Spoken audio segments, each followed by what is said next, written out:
Professor Caroline Ngugi. I chair the Innovation Center for Molecular Biology and Biotechnology. I am a microbiologist and molecular biologist by training, and welcome to JKUAT, and I'm happy to interact with you today. Thank you. Thank you very much. Is there anyone else I may have missed out? No.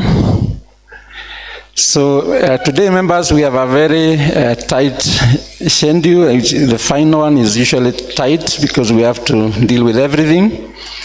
We want to start with the reporting from the technical sessions, which you had yesterday. I believe you had a very fruitful time.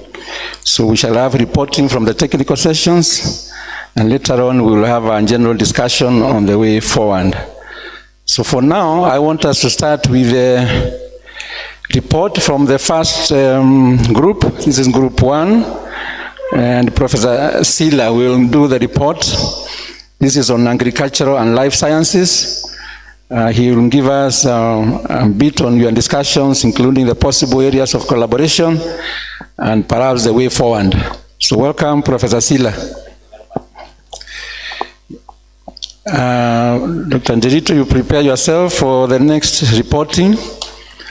Yeah, on behalf of group number 2 on engineering and technology. Who?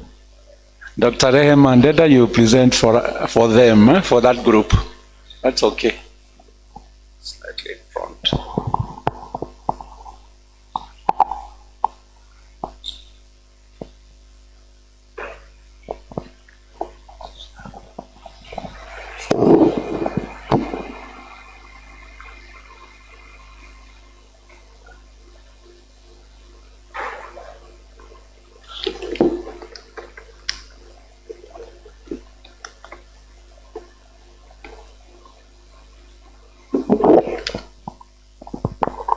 So good morning once more. It's a pleasure again to be here today to present a summary of what was discussed in the group for agriculture and life sciences. Fortunately, the exam or whatever here is very clear. We did not change anything, so I will only report what was agreed during the discussion.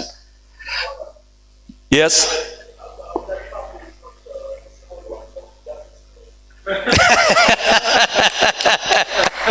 I'm sorry. We need inclusivity, so I'm sorry about that one. So we need a more recent map of Africa, and I think, yeah, I take note of that one. But nonetheless, I think I'm very happy to be here today to present on this regional linkage workshop organized by JKUAT and JICA. And this is actually to indicate what was supposed to be presented yesterday on agriculture and life sciences. I want to begin from home. I said clearly that within our university, we have a College of Agriculture and Natural Resources, where we have a number of specialized departments. We have the School of Agriculture and Environmental Sciences, where we have 2 departments, the Department of Horticulture and Food Security and the Department of Agricultural and Resource Economics. We have a School of Natural Resources and Animal Sciences, where we have Animal Science and Land Resource Planning. And the last group is the School of Food and Nutritional Sciences, where we have Food, Science and Technology, and Human and Nutrition and Dietetics. It's based on this that we have been thinking, what can we do to actually increase access to nutritious foods within Africa, increase the supply and sustainability of nutritious foods by utilizing our land resources for both crop and animal production, but doing value addition, which is the missing link, particularly when we deal with perishable product, but doing this sustainably by creating sustainable businesses. So the whole idea is to conceptualize that and really look at it in terms of creating sustainable food value chains that make the part of the food system. So to provide that, we were asked to really look to scope into the policy and environment as the first issue. So within the agriculture and agricultural sciences, we looked at SDGs, which is actually the continental blueprint, which really lays the foundation for us. Out of the 17 SDGs, we found 10 relevant SDGs. The first 5 were very easy for us. The SDG number 1 relating to no poverty, SDG number 2 relating to zero hunger, number 3 relating to good health and education, well-being. We thought we belong here. And this becomes very primary because we are all from education institutions. So this becomes our entry point into this. But aspects relating to gender equality, clean water and sanitation, industrial innovation and manufacturing, responsible consumption and production, climate change, and also very important, we are here to create a linkage. Partnerships become also very focal.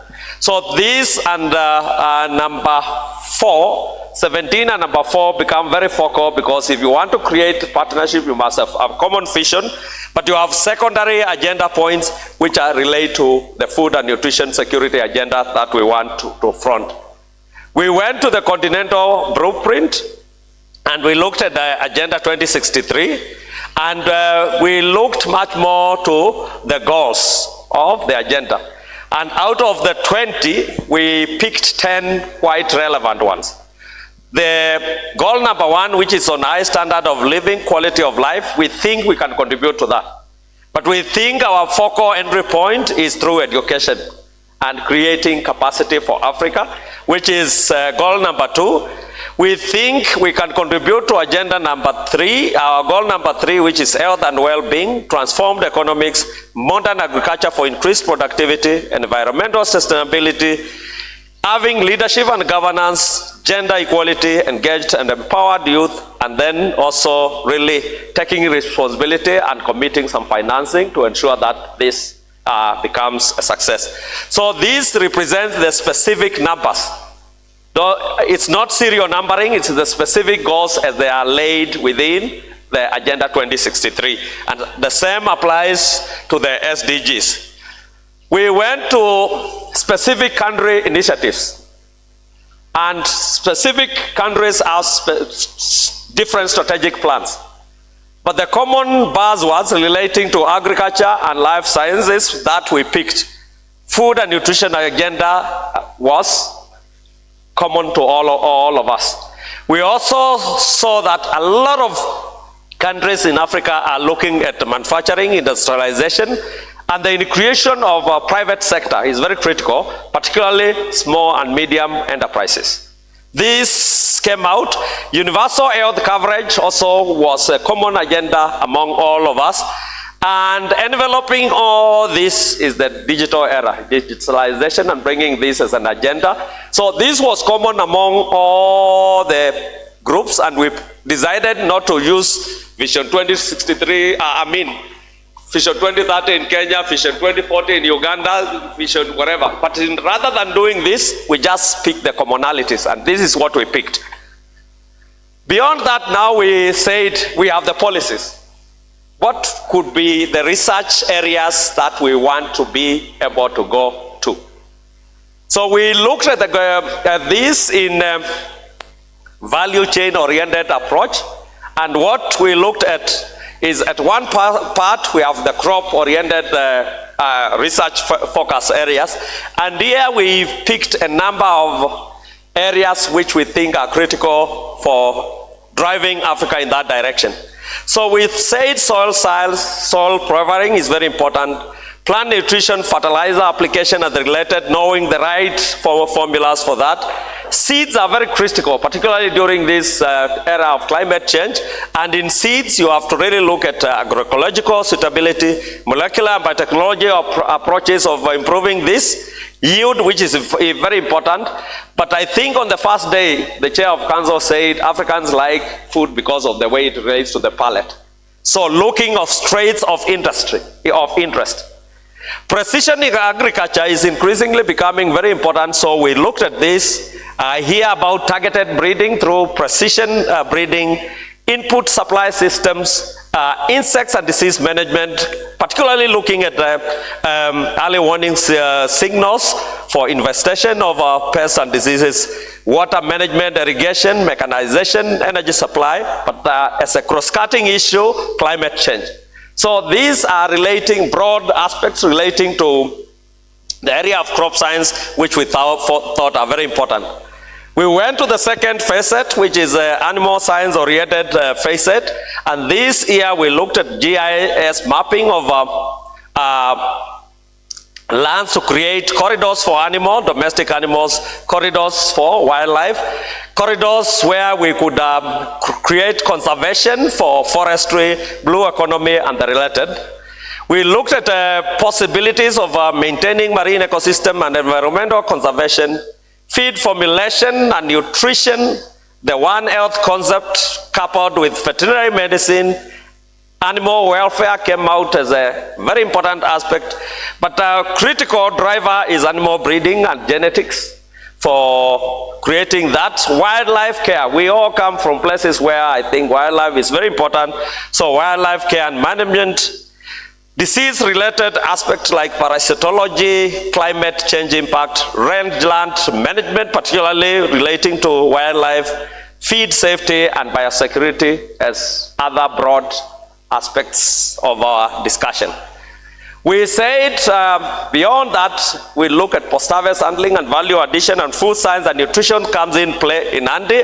So here we looked at the nutritional aspects of foods, both traditional, orphaned, indigenous, conventional, and we said we must identify value chains of interest. Legumes, cereals, fruits and vegetables, fish, dairy, and more than this, because we all come from different whatever, but we can find a focal point somewhere here. But all these are confronted with very high post-harvest losses, mostly beyond 20 to 60% beyond where we are. But we need to really look at how can you deal with this using innovative and conventional food processing technologies. Look at food safety and toxicology and other emerging issues that relate to safety. Look at analysis and look particularly to non-invasive techniques which have low-cost imaging technologies which are increasingly becoming very important. Looking at nutraceutical application and functional foods, new product development where we integrate consumer-related aspects, both sensory and objective. We looked at nutrition-related things because that's actually the entry to health. So digestion and bioavailability studies, nutrition and health, NCDs, nutrigenomics and metabolics, but also when you consider agro-processing, bio-waste utilization becomes critical. But then lastly, future proteins actually lie on insects. So what can we tap on insects in this direction? We went to the aspects relating to transportation and distribution, particularly once you process the foods, and we realized what joins all the others is actually the agricultural value chain. So what can we do with value chain mapping? What can we do to understand the determinants of pricing and willingness to pay, governance of food system, management of the agricultural value chain, understanding what actually drives choices, which is choice experiments, what dictate behavior, looking at innovations for targeted marketing and product differentiation, and we say it here, ICT could play a very big role. Business planning and feasibility studies, business models for scaling up new innovations, food legislation and standards, which actually inform food trade, both locally and internationally, finance, investment and risk management, and then farmer organization and clustering people to create aggregation system. Beyond that, we said for research, there are a number of cross-cutting elements which we find could be very, very helpful in the four facets which have been indicated. The primary one was entrepreneurship. Actually, the number one was ICT, but when I was typing, I had to prepare this in a quite fast way. ICT, not a very critical digital platforms where we can integrate ICT in all the other areas, but we must also integrate entrepreneurship, bring in intellectual property. We realized if you are working with regions, partners, IP is very critical. Climate change increasingly is becoming very, very important, and I think my brothers from Botswana can attest to this, globalization, and then gender and social inclusion. So as you do the four others, these become cross-cutting elements that you need to feature out. Number 3 for us beyond policy research was education, and we said we can also collaborate in the education programs, and we gave an example of our initiative between Makerere University, Nelson Mandela University and JKUAT for the proposed MSc in Sustainable Food Processing and Product Development. This is to create what is everybody is saying internationalization, or the Pan-African University set up for offering degree programs or even diploma or certificate courses. So the whole idea is how can we synergize on the strengths of different institutions to create degrees that are acceptable, that are jointly owned by partners. So by so doing, we thought for education, we need to think about credit transfer and credit harmonization. We need to recognize degrees from partner institutions. We need to really start what you are calling joint degree programs. Identify key competence within the university systems that make your strengths. Capitalize on emerging technologies and ICT or the digital platform to create quick and easy mechanism for teaching from distance learning, and then flexibility also to allow different technologies to enable your interactions, whether meetings and everything else. So we consider this as a very easy win in terms of allowing open and distance learning to be part of our whatever, but also very critical. If we are unable to really harmonize and recognize our programs within the region, it becomes very difficult to run. So number 4 was to agree on what could be the potential way forward, having looked at this. And we said the agricultural value chain could be probably a potential entry point, because through education programs, research and policies, you can look at specific agricultural values chains, look at production, pre-production system, processing, distribution and retail. So that's actually what we have covered within all this. But then identify key elements in each of these segments, and then use that as a focal point for bringing people together to really stimulate. We have learned this in JKUAT through the potato value chain, and we think if we identify a number of priority value chains here, we can actually create a focal point for beginning. And this is how to do it. We do it by working together through students and staff mobilities. We do it through joint research. We're doing it through sharing facilities at maybe no cost, or even the modalities for that can be discussed. Joint teaching, co-supervision of students, proposal development, faculty exchange, sabbatical, and there was another one, joint curriculum development, joint degrees, joint seminars and workshops. We consider this a very easy entry point. Curriculum review, publication and co-authorship, and then external examination and moderation. So these were the focal points of our discussion yesterday afternoon, and I want to thank my group for doing a good job. Thank you.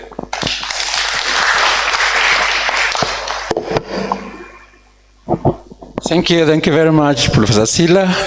Let's give him a big one.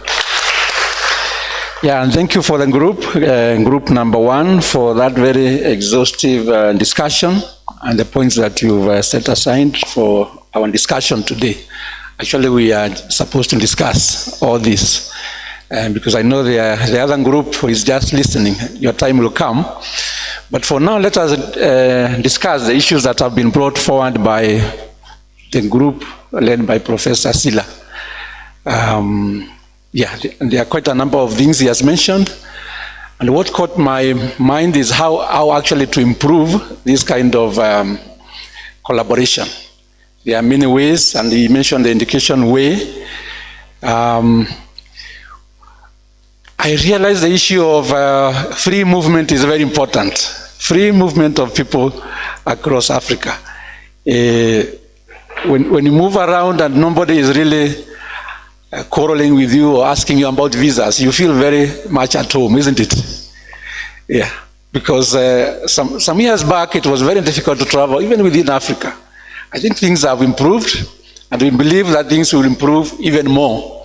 So that when you go, if I decide to travel to Tanzania, I don't have to really think twice about traveling. If I have a car, I just drive across the border and I do what I want to do.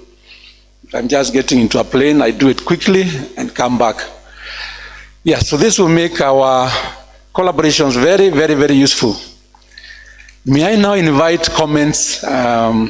Anything you want to suggest? Please. Karibu from Stellenbosch. Do we have the other mic? Okay.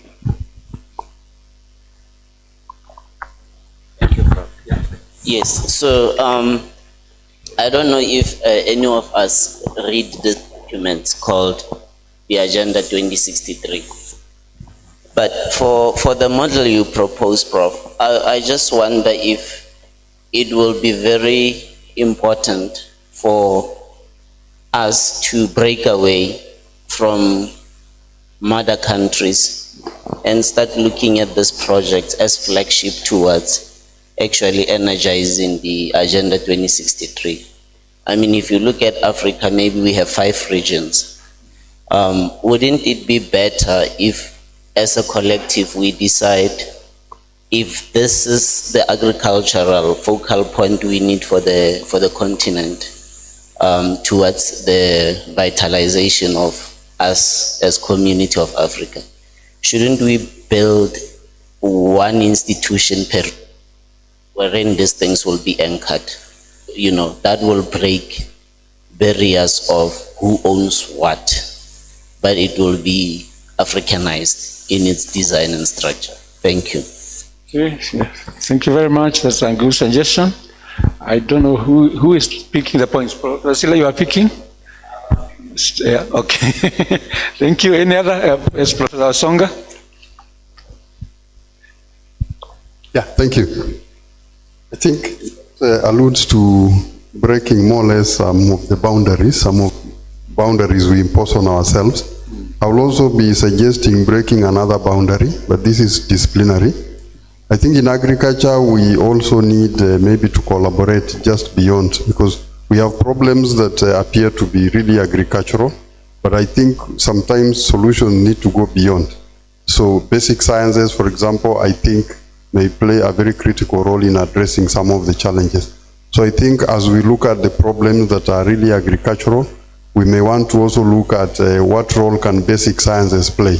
What can we do with engineers? So managing the interface between those, I think, are going to be critical. Thank you. Okay. Thank you very much. That's multidisciplinary collaborations.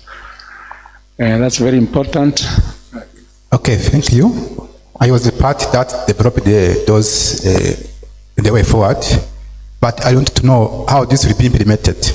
If you have identified the area, what will be next? What will be, as you came here as from our university, what will be taken home from this workshop? I think it should be some document, sometime we have to sign the MOU, so how this was planned to make this happen. Thank you. So what do we take home from all this? Yeah, that's an important question. Yes, please, South Sudan. Yeah, I also think the question of how do we do it, in addition to that, will be how is it going to be resourced? I think the question of resource and how are the universities, or who are the people who will be involved in resourcing should be looked at. Thank you. Okay. Yeah, thank you. Where are the resources? Who will resource? And I believe these are questions for all of us. Not for me, for Professor Sila. If you have a suggestion, please put it forward. If you are thinking of how to do it, just give us that suggestion. Maybe it is what we've been missing all along. Yeah, any other comment? Yeah, please, at the back. Good morning, and thank you very much for allowing me to speak. Mine is on the actioning of the collaboration, the very reason we are here. What I've realized is back in our own universities, we still have issues of collaborating, interfaculty, interdepartmental. That's proving to be something difficult. But now we are all gathered here as universities coming from different countries, which is bound to even be tougher to actually actualize it. So I just wish once we leave here, we could agree on a mechanism of monitoring this process, just so that we can know that Chapter contacted so-and-so in Malawi, and so managed to respond, and they have started a collaboration. So the next time we meet, we can actually show the outcome of the collaborations that have actually come up out of this meeting. Otherwise, we may meet disperse tomorrow morning, and it will be the end of it. Is there a way that we could do that to ensure that this collaboration is actually bearing fruit and getting implemented? Thank you. Okay. How can we monitor achievements or activities for this collaboration? And I know you also asked a very important question. How do departments within an institution like this collaborate? Maybe Professor Sila, you have that kind of experience, interdepartmental collaborations within an institution. I know, Professor Songa, you mentioned also something about interdisciplinary collaborations. How do you call people from chemistry to get into a research group? Microbiology, yeah.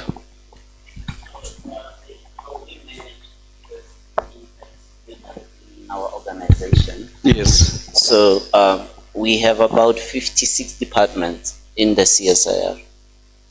So what normally happens is we have one flagship program, and within the flagship call, or let's call it a thematic call for collaboration, you are forced to talk to the other let's call it institution or a group within the institution. So if you put in a proposal and you don't indicate how you're going to link up with 2 or 3 groups within the institution, you should just know that the proposal will not pass. And it's not artificial, because every quarter reports, you have to show that there was functionality amongst the set groups within the proposal. So working towards a common proposal first enforces you as interlinked groups to start liking each other. Yes. Okay, so you can push people through some form of legislation within the institution. Thank you, CSIR. I think that's very good. Let's hear from Pretoria. No. It is Pretoria is the CSIR. For you, Stellenbosch.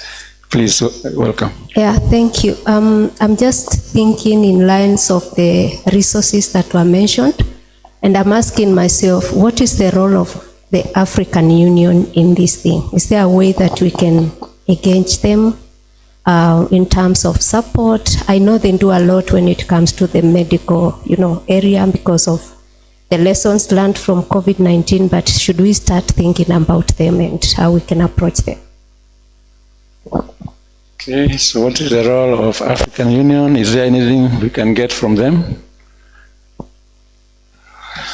Professor Koaze, did you have something? Some experience with the African Union? Any other comment?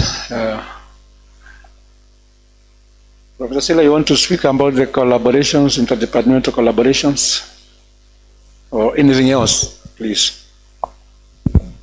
Thank you very much. I think relating to the easier one, which is the collaboration, I think it's very easy if you have a common area which is multidisciplinary to create focal points of interest. And I like what Muname from CSR is indicated.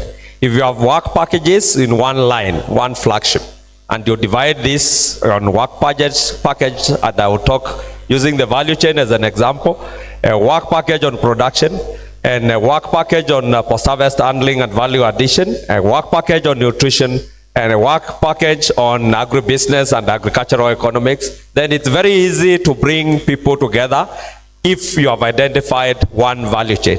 You can use the legume, you can use, all of us eat legumes, all of us eat cereals, all of us, but we need one entry point. If we all talk differently, it will be very impossible. And then based on this, you will say the University of Zambia and whatever will work on this together with the JKUAT team. University of this place and this will handle this. And this is actually based on the skill sets you have.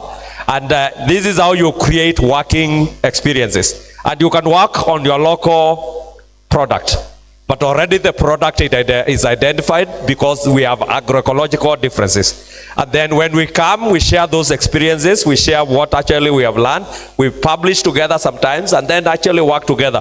So whether from engineering, because actually we have a very good example of potato value chain here, where horticulture, crop science people actually look at the input supply and production side.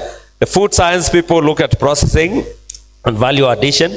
The team from engineering looks at actually mechanization from production to processing. We have ICT team, which looks at where can ICT play a role in weather forecasting, where can it play a role in creating knowledge awareness, a platform for data analysis, how can ICT help in marketing and the related. So this brings different groups with different skill set together. We will discuss one common area of interest and then you work together. And that experience actually is very integral. So that is already happening here together with our teams within 3 colleges within JKUAT. Already we have the legumes value chain also. There we have a partnership between horticulture, food science, Institute of Biotechnology Research, ICT, and the people in marketing. You also see, and we have partners in Belgium who have equivalent skill sets. So the people in JKUAT in horticulture relate with the Free University in Brussels in the area of tissue culture and molecular science. The people in JKUAT food science work with KU Leuven in Belgium in issues relating to post-harvest handling and value addition. That ICT team here, Professor Kimani, I think he might be here, works closely with another team in VOB who work purely on ICT. And we have another group which is looking now at coordination and marketing. So it's possible, but you really need to identify work packages which are suitable for each of us and agree on the terms. Everything must be laid clear, but you need very many regular meetings. At least a meeting every quarter to see progress, otherwise you will fail. Thank you very much. Okay, thank you, Professor Sila. Yeah, please, Prof. Yeah, so thank you, and good morning, everyone. Good morning. My comment relates to the multidisciplinarity as one of the approaches probably we need to look at. But speaking from the ICT side, many times I feel like some of the collaborations we engage in, we are not fully immersed in what is going on within those engagements. And I think that probably is because of the nature of multidisciplinarity. Because the idea typically, these individuals are coming in with methods and all these procedures from their disciplines. They are meeting probably to coordinate, but I don't think they're really getting involved in trying to develop probably more holistic approaches that are based on the problems that they want to solve, but where there is more integration in the way that they solve the problem. So maybe maybe something that we should think of is to encourage more transdisciplinarity, because then people get more involved. They don't stay only within their areas, but they also try to step into the other areas, learn more within those areas, and make even more effective contributions within those areas. So that would be my comment.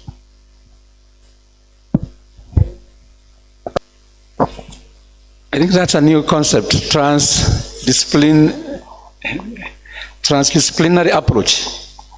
That means I am studying this area, but I also learn something about the other area. Okay? Principal, quite you understand that better. Because, please.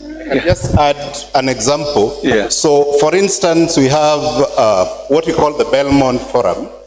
So, the Belmont Forum typically funds collaborative research projects within that really involve the climate. And so, if you are looking at what we are talking about here, climate adaptation resilience is one of those cross-cutting issues that is within that. Now, if you are going to form any team to apply for any that kind of funding from the Belmont Forum, you typically need to adopt a transdisciplinary approach.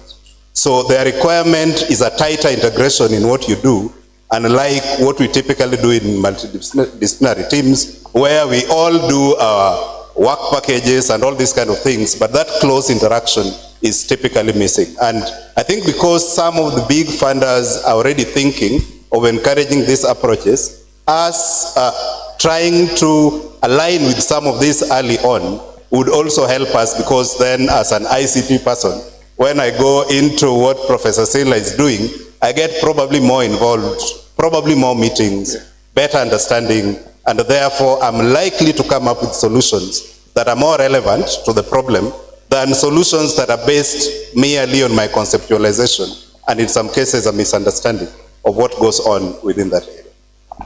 That's clearer now. Thank you, Professor Okeyo. Is there any other comment?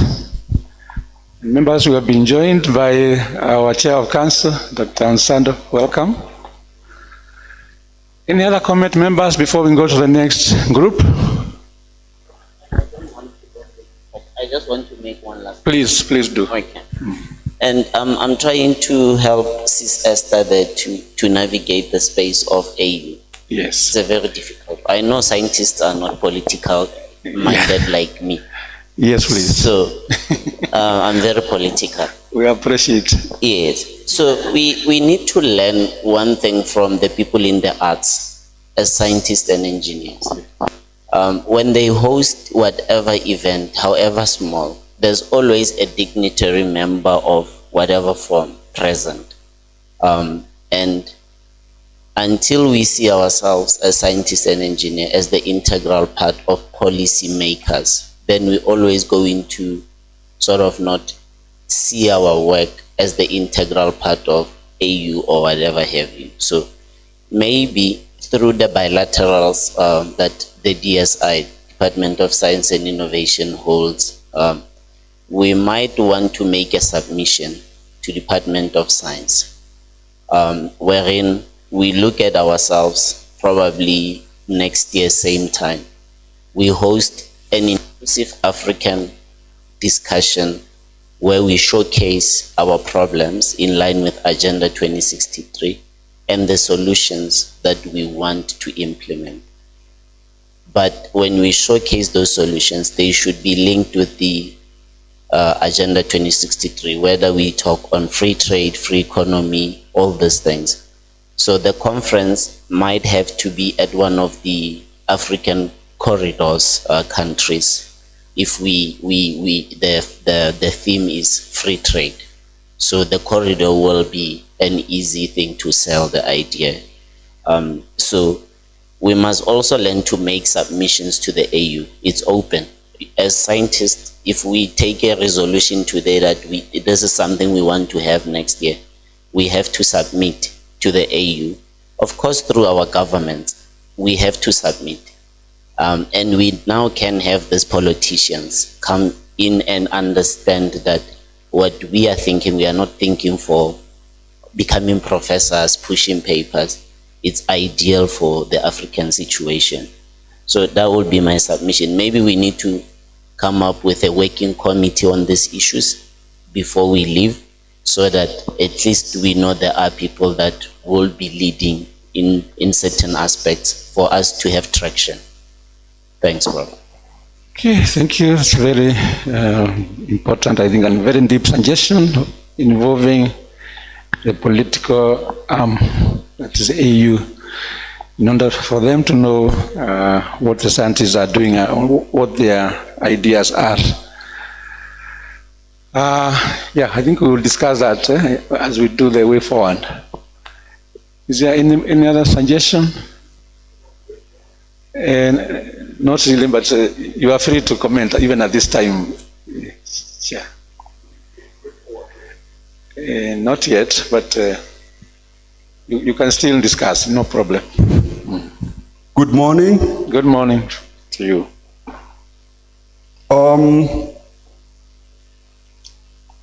I think it's good to realize that you have comparative advantage in technology and science that nobody has. Yeah? Or very few people have. Big companies have R&D support. They hire scientists. Ugandan entrepreneurs, Kenyan entrepreneurs, Burkinabe entrepreneurs don't have the science support. They can't afford. So we need to claim relevance here. So that we are the scientists, the R&D support to these companies, small companies all over Africa that are not big enough to hire their own R&D. Once you are relevant and you are contributing and the people can see the results, then you don't even need politicians as much, because then you are marketing yourself. You are like a product, actually. Here, we have a product of African scientists that have what ordinary folks don't have. How are we leveraging on this to be important? That's number one. Number two, we should know our customers. Yeah? Customer number one is government.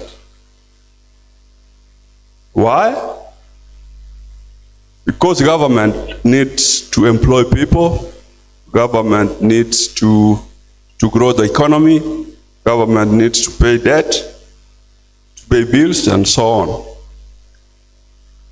So government will expect that their blueprints are delivered through your input. When we talk about food security and nutrition, really we are talking about productivity. We are talking about variety of food. We are talking about high nutrition food. We are talking about safe food. Governments cannot do that without your input. So this is one area you can input and show your relevance. Once you are relevant and so critical, then you start calling shots. Then you start saying, well, I'm so important and yet you are not treating me right. I am the reason you are feeding the people and yet you don't recognize me as much as you recognize a member of parliament, for example. You begin to call shots. Why? Because you are so important. A traditional university does research, science to publish. They supervise students, they publish, they teach students. So it's about knowledge creation, knowledge preservation, and dissemination. And you will have fulfilled the requirements of a traditional university.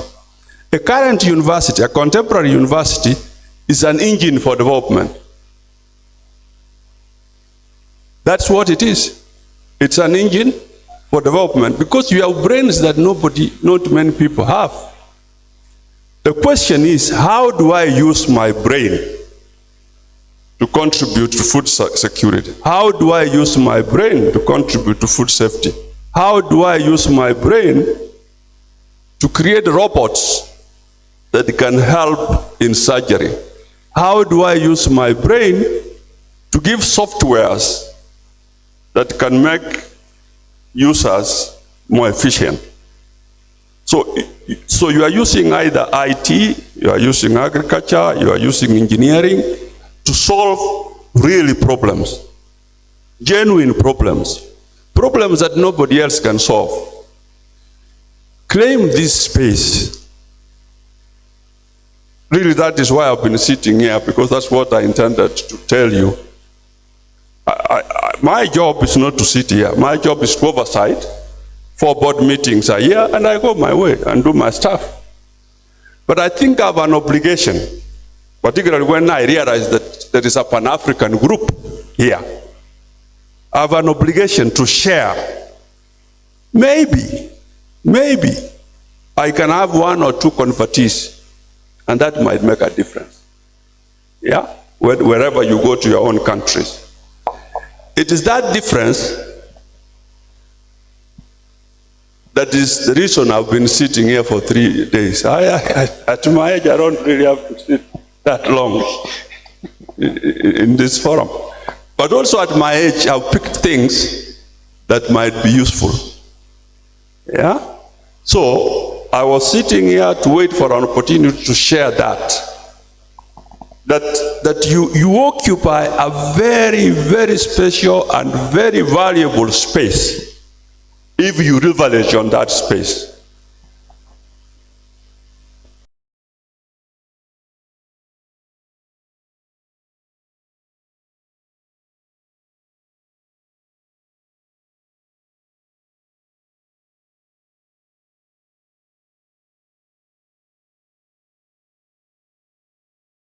Feed 30% more.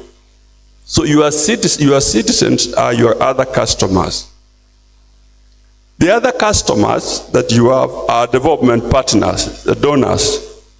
Donors don't put money in projects like this to look good. They put money to make a difference. Isn't it? Yeah? So those are the other customers that you have to serve. The other customer actually are the presidents of your countries.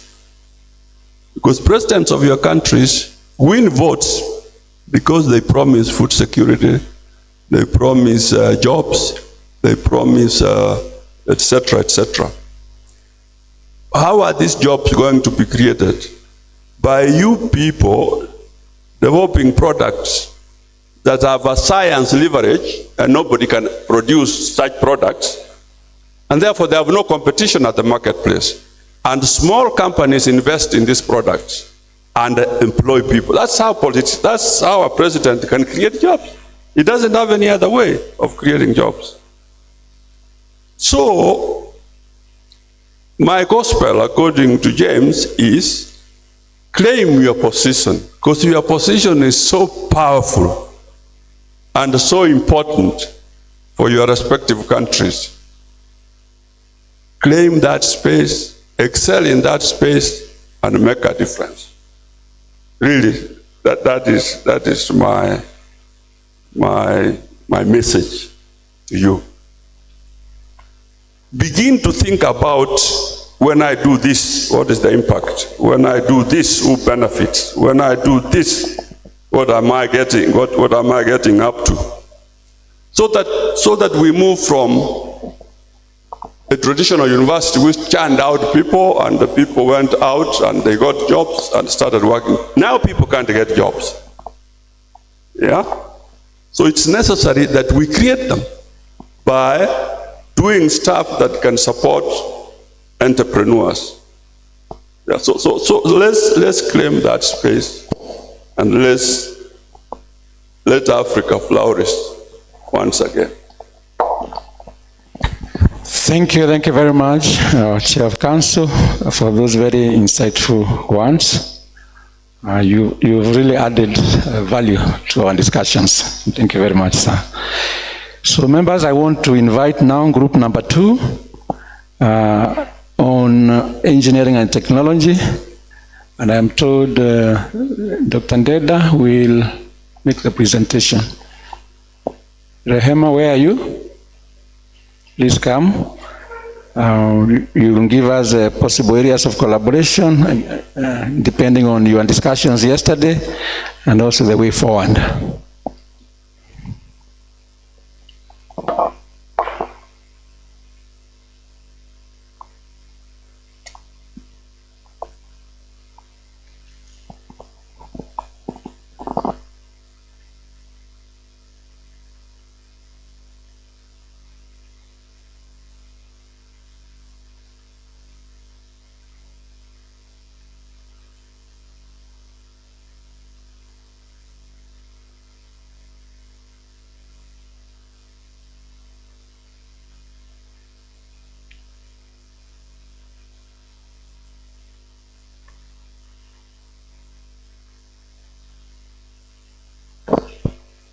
Engineer Ndorito, you want to use your laptop?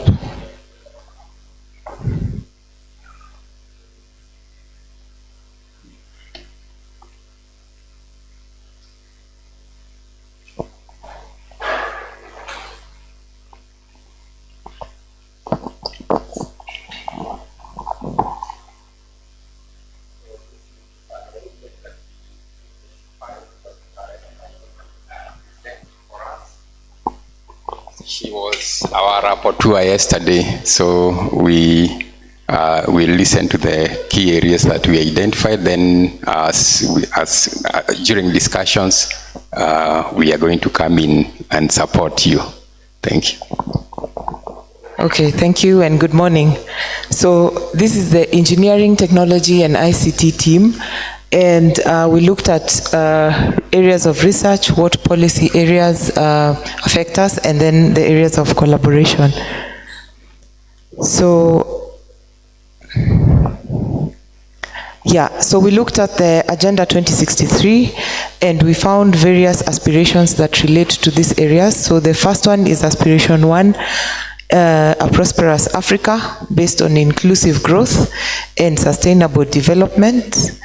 Then in this area, we're looking at issues such as optimized processes, which make manufacturing more efficient, and sustainable manufacturing processes.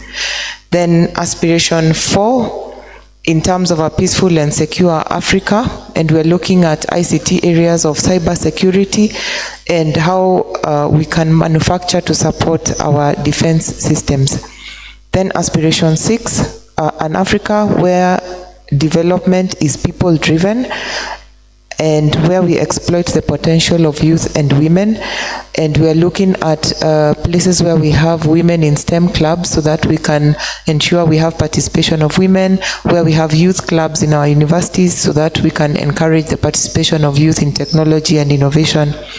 Then Aspiration 7, which talks about Africa as a strong, united and influential global player. So everything we've been doing is to make sure that this continent is able to innovate in our spaces and collaborate so that we can build an influential Africa. Then we also looked at the SDG goals, and we identified the goals which are listed here as the ones which will drive the achievement of the agenda in engineering, technology and ICT.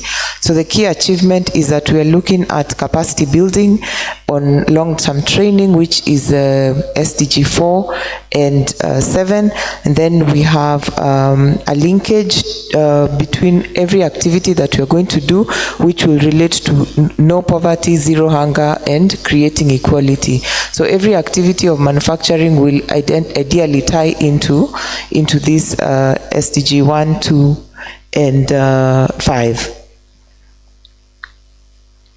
Right, so this is just to list the ones which we have talked about. Specifically, when we talk about SDG 6, which is clean water and sanitation, SDG 4, quality education, because we're all mostly coming from training institutions, SDG 3, good health and well-being, if we're looking at issues like biomedical engineering systems, SDG 7, which is affordable clean energy. Energy is the background of all our societies, so it ties in. And then SDG 9, industry, innovation and infrastructure, particularly if we look at the infrastructure that we have. Then SDG 11, sustainable cities and communities, because we have in different universities, we have the architecture and design of spaces. Then SDG 12, responsible consumption and production. We're looking at issues of reducing waste in manufacturing and production systems. And then finally, SDG 13, 15, and 17 on climate action, because all this ties into climate, and life on land, because we are working on the space, which is the earth, and partnership for the goals, which talks about collaboration. So I will not go too much into the SDG. I'll focus into the research areas that we identified. So we classified them into two. So the first area is engineering, and in engineering we are looking at 5 things. We're looking at manufacturing, energy, materials, robotics and automation, and drones. Drones kind of lie within robotics and automation. Then in areas in ICT, we focused on software engineering, artificial intelligence, data science, IoT, information security or cyber security, cloud computing, and ICT 4D. So in each of these areas, so for manufacturing, we're looking at, for each of them, we sort of threw it around that each university can look at how do we collaborate, or which areas are we strong in, so that we can foster collaboration. So you will see in each of these areas, we've tried to list which universities are possible collaborators. So for manufacturing, in smart manufacturing, BUST and CSIR featured strongly, where we have additive manufacturing, friction stir processes, electrodischarge machining and laser processes, and also cold spray processes. Then micro and nano manufacturing, EJUST has features that has a strength in this area, and we're looking at the synthesis and fabrication of MEMS systems, and then microfluidics. Then reverse engineering in remanufacturing of parts. This is something which BUST is strong in, and we are also collaborating as JKUAT. Then in energy, we have renewable energy. So we are looking at creating biodiesels. So biodiesels, the University of Botswana is very strong in biodiesels from cooking oil and beef tallow. And we realize that there is a need for policy structures that will allow for the collection of these elements, so that we're able to use them for biodiesels in future. Then University of Zambia also has a strength in use of animal waste for the production of biofuels. Then production of bioethanols, also UNZA has a strength here, and it's a possible area of collaboration with JKUAT. Then there's also biogas, fabrication of solar panels, which is also an UNZA area. Clean hydrogen, mainly done in Namibia, and then energy storage and conversion. So in these areas, these are areas that all the universities felt that we could tap into. Then carbon capture and storage for fossil fuel devices. This is also a main area because we are trying to reduce the carbon emissions that we have. Then there is clean coal technology. So a technology like coal to liquid, which is being done by BUST in South Africa, is an area that we would want to join. And then also direct air capture. In materials, we are looking at biodegradable materials. There's work which is being done in JKUAT. High entropy and lightweight materials, which is currently being done in BUST. Functionally graded material, that's South Africa. Materials for energy applications such as graphene, which can then be used for energy. Then advanced materials like self-healing materials and smart materials and 4D materials. So this is a new frontier which we would want to venture into. Then automation and control, we have robotics, especially assistive robotics. So we have a bit in JKUAT. Then there is drone technology, where we apply it in precision agriculture. So this is the tie-in between where does the engineering meet the agriculture. So we use drone technology for precision agriculture, specifically detecting crops, detecting disease in crops, spraying of chemicals, mapping also for infrastructure management, and so on and so forth. Then e-mobility, especially for agricultural equipment, where we have robots that are going to be used as rovers in farms.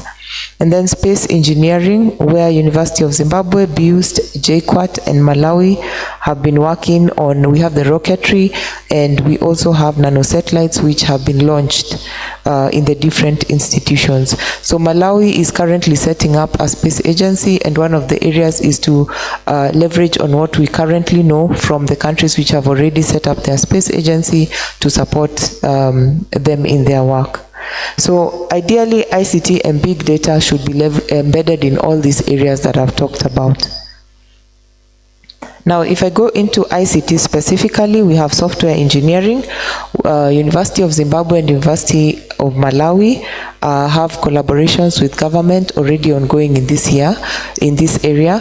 And the other universities also have some work which is currently being done. AI and big data science, the area which was identified is large language models, which are trained specifically for Africa in the areas of interest such as agriculture. There's IoT. I think a lot has been mentioned about IoT in agriculture and IoT in the different spaces.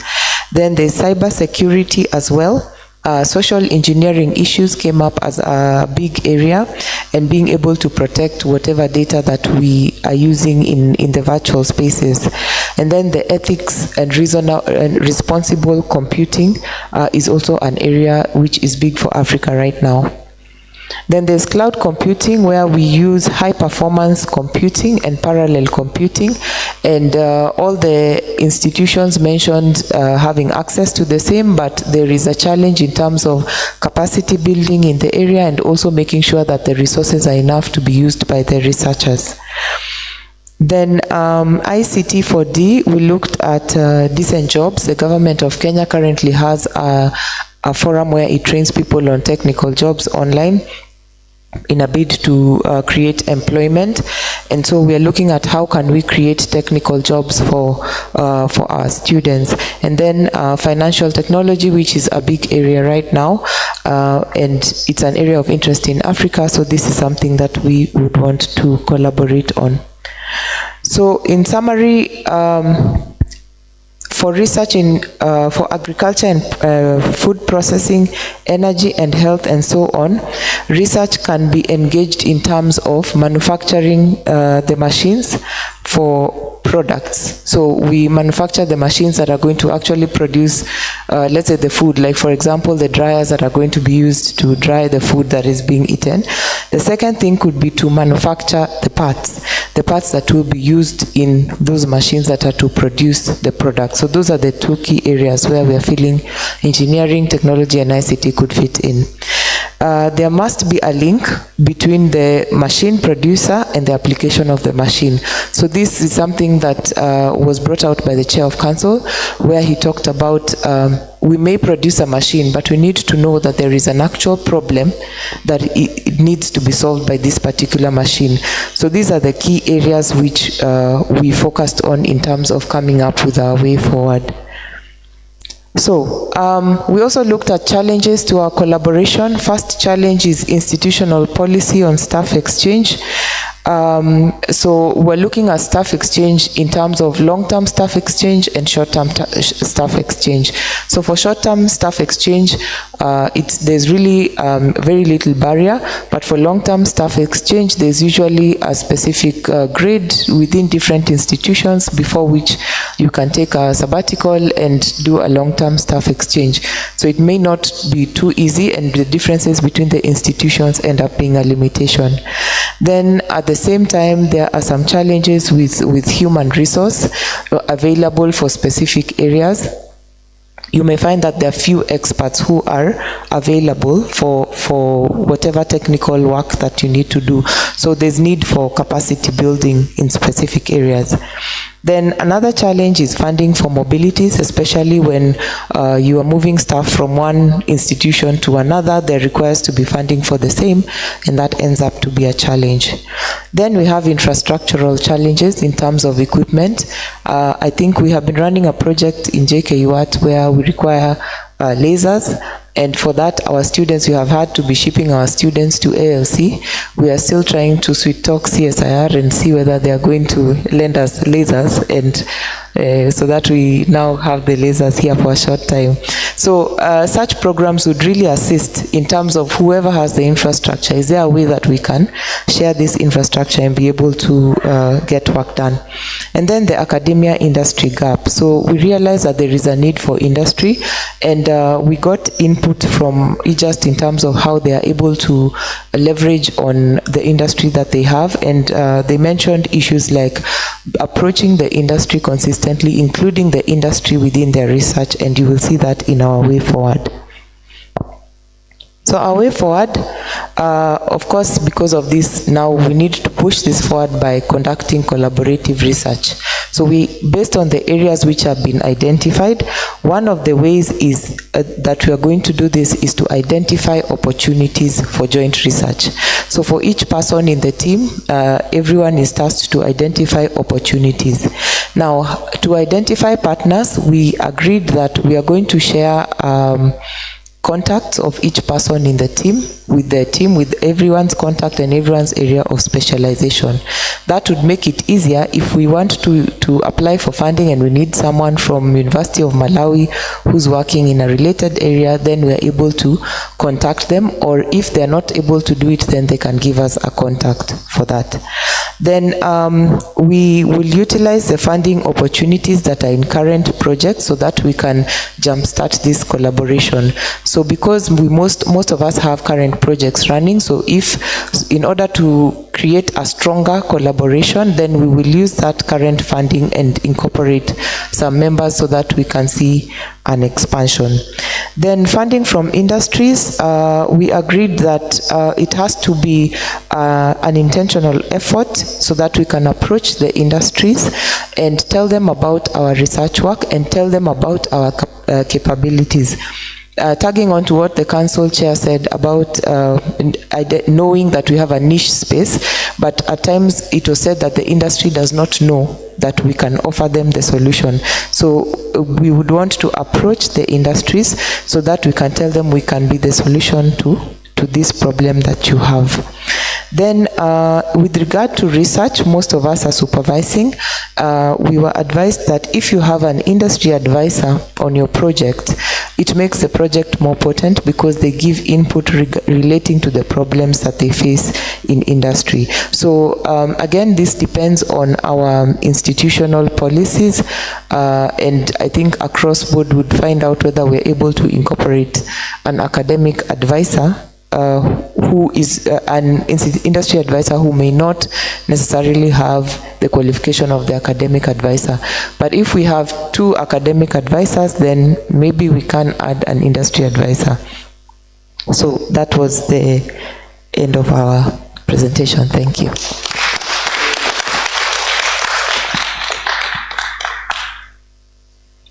Okay, thank you very much, Dr. Rehema, for that, and your group for that very good presentation. Okay, so members, we need to make some comments. If you need to contribute on this aspect, please, this is your time. Yes, okay, let me start from Professor Wesonga.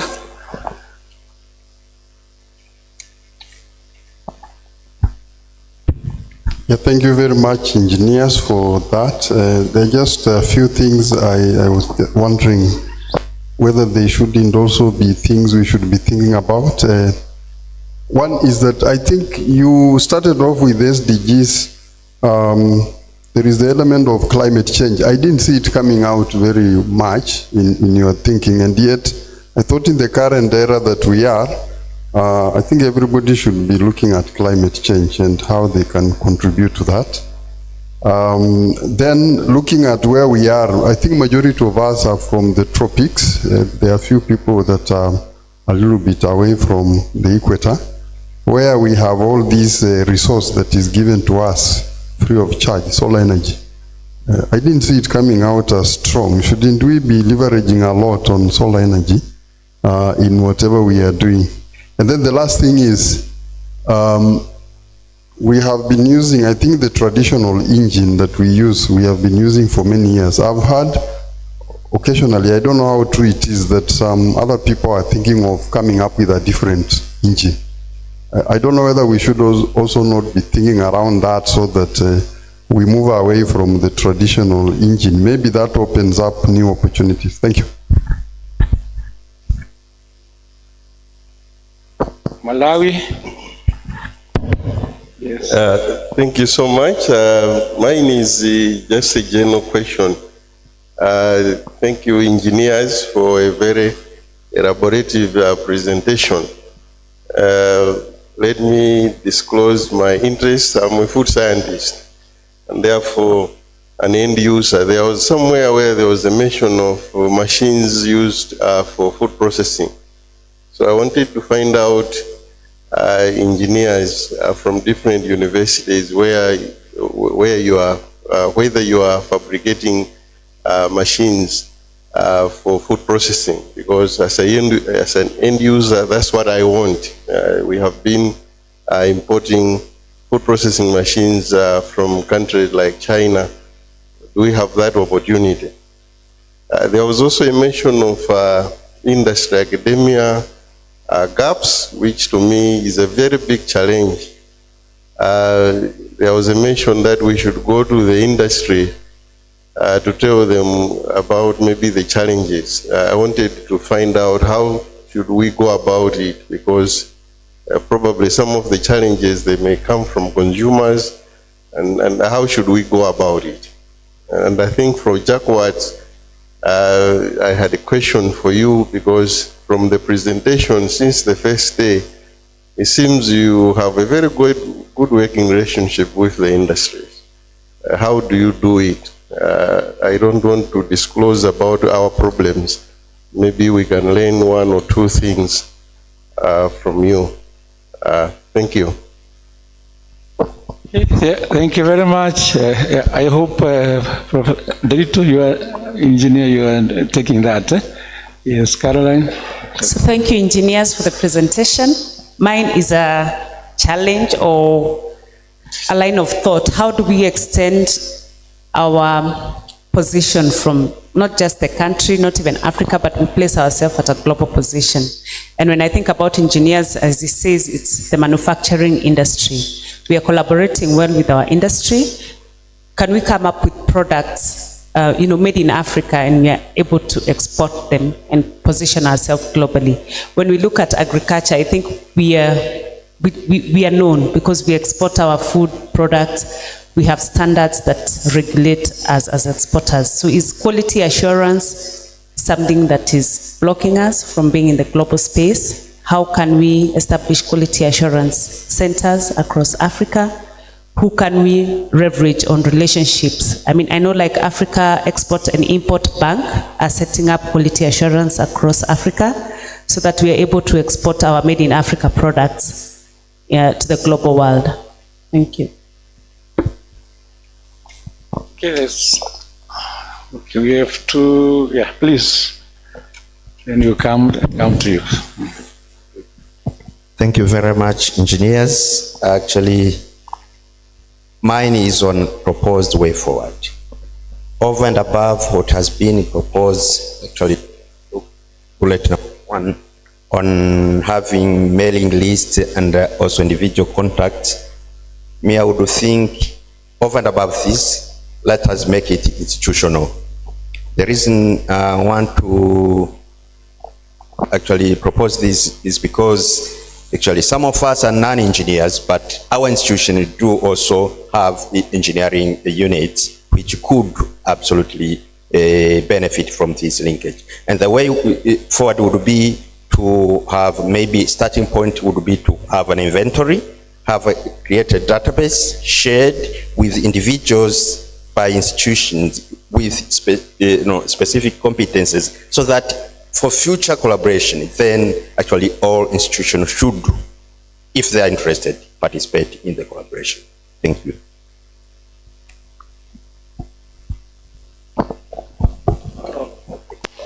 You can finish here, then the chair can answer. So mine is on challenges, like there is a mobility.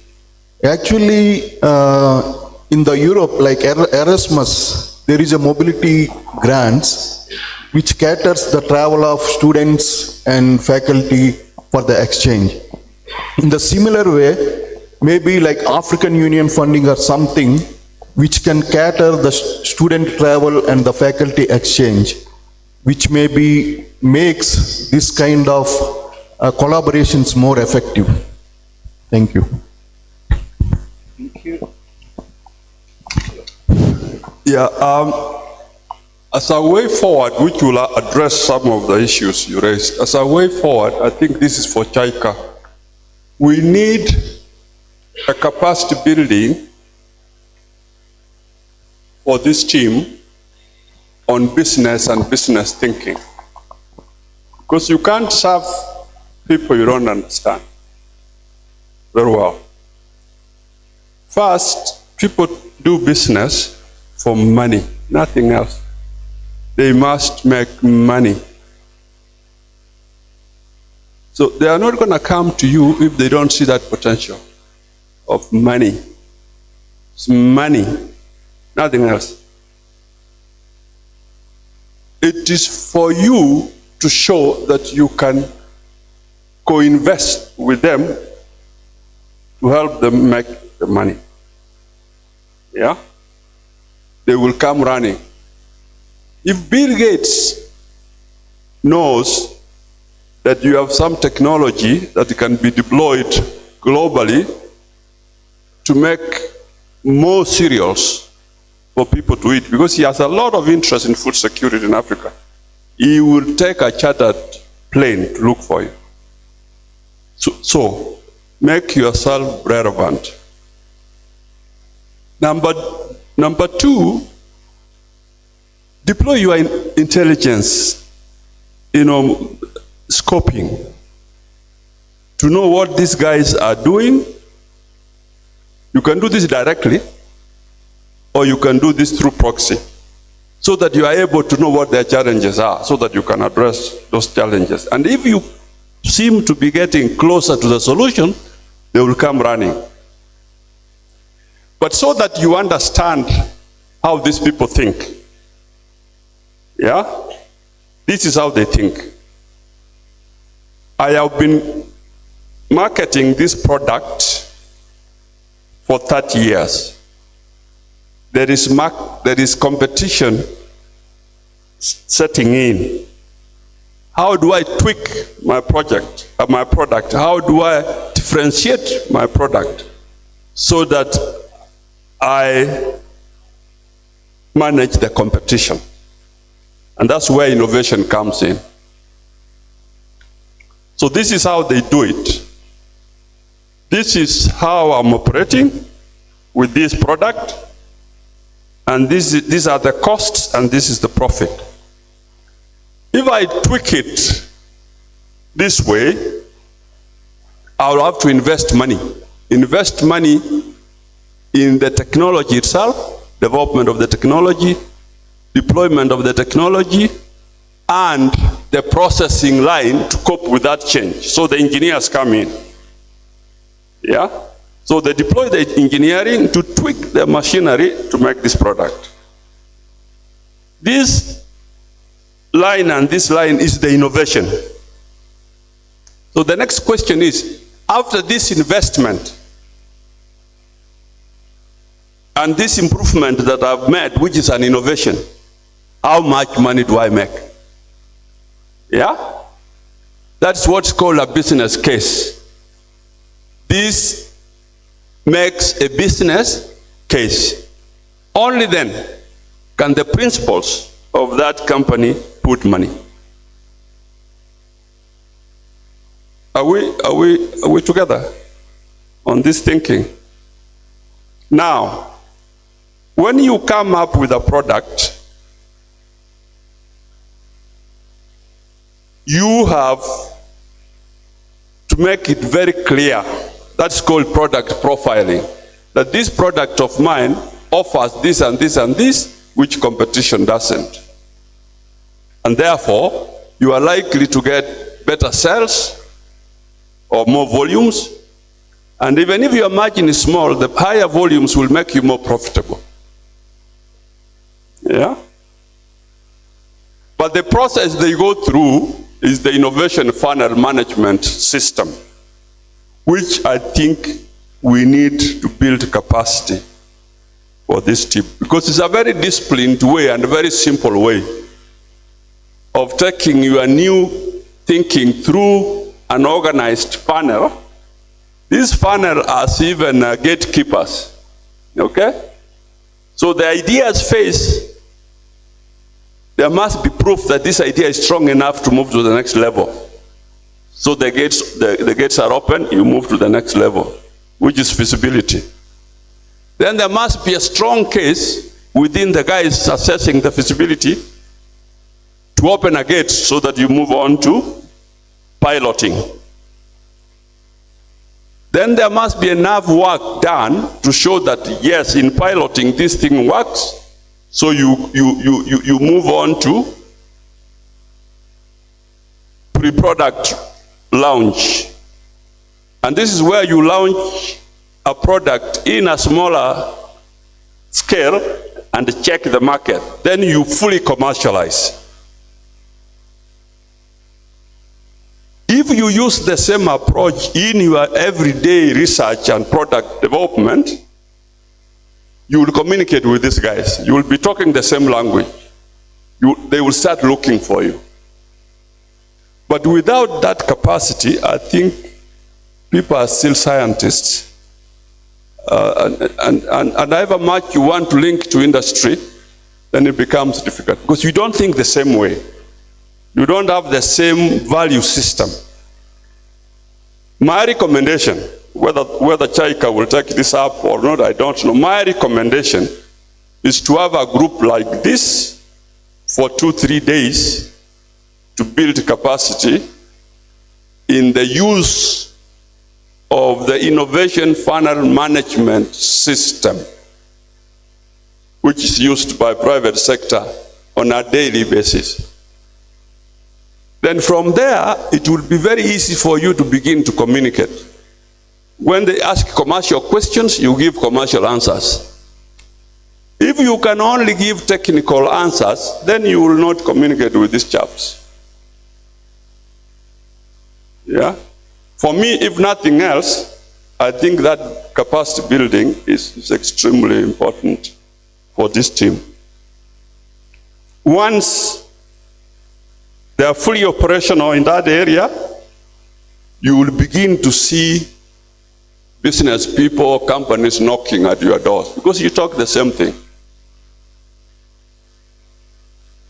And with that, then the frustration on how people get linked to private sector or to industry will be fixed. It will be sorted from my view, from the way I see it myself. Thank you.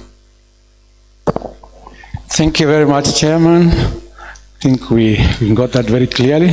Yes. Thank you very much. Thank you for the group, the engineers. There's something I saw about beginning the funding itself, the collaboration with existing funding. So I don't know, most of this funding, is this project money, because the project money have purposes. So how do you focus that? Thank you. So, Engineer Dorito, please come and say one or two things, especially about how you collaborate with agriculture. I know it came up very well, how machines for them. I don't know whether the people in agriculture were able to visit the engineering workshops. Maybe they were only taken to the, they haven't. To see the possibilities and the small machines you do there. Yes, it's true. We have some machinery that is already in use, and particularly also developed in collaboration with our colleagues, Professor Sira and his team from the College of Agriculture. And one of those equipment is a fruit pulper, has been very successful in terms of extracting fruit mechanically. Extracting fruit juice mechanically. We also have a project which is multidisciplinary, and the DVC is part of the team, Professor Sira is part of the team, our DVC administration and finance, called research manufacturing, which is also addressing across a range of areas in coconut value chain, in which we are looking at machineries for extraction, for dehusking coconut, going ahead and seeing how do we process the meat that is inside the, first remove the shell, machinery for removing shells, and then using that shell for energy application. We are also coming up with gasification systems for trying to see how we obtain energy from shell, and also making what we call briquetting machine. So there has been a range of products. We have also made for SMEs, in collaboration with SMEs in the coast region, trying to identify what challenges do they have as they are processing, as they are going through this value addition of coconut. What challenges are they facing, and how can we deploy our technology, which is already existing, particularly for that briquetting machine. We have been having it as a research equipment, but can we deploy it and see whether we can improve our productivity for SMEs? And this has happened. I remember one time we deployed Astara to a group in Kware in one of the counties in the coast region. We found women making detergents, and they were using manual systems. Yeah, we have a piece of steak, and they were mixing various components, including coconut oil, and then making soap. Then we decided, let's make a simple mixing machine for them. The productivity was so high. They had to then look for ways of getting more coconut. Yeah, so this is something that has been working in terms of interacting with with the SMEs. But maybe to mention, Professor Wesoga asked about climate change.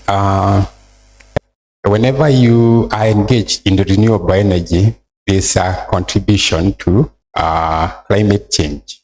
You minimize the idea is, if you obtain electricity from solar, then what you'd have used from fossil fuel, that's a reduction, that's a mitigation of carbon dumping into the environment.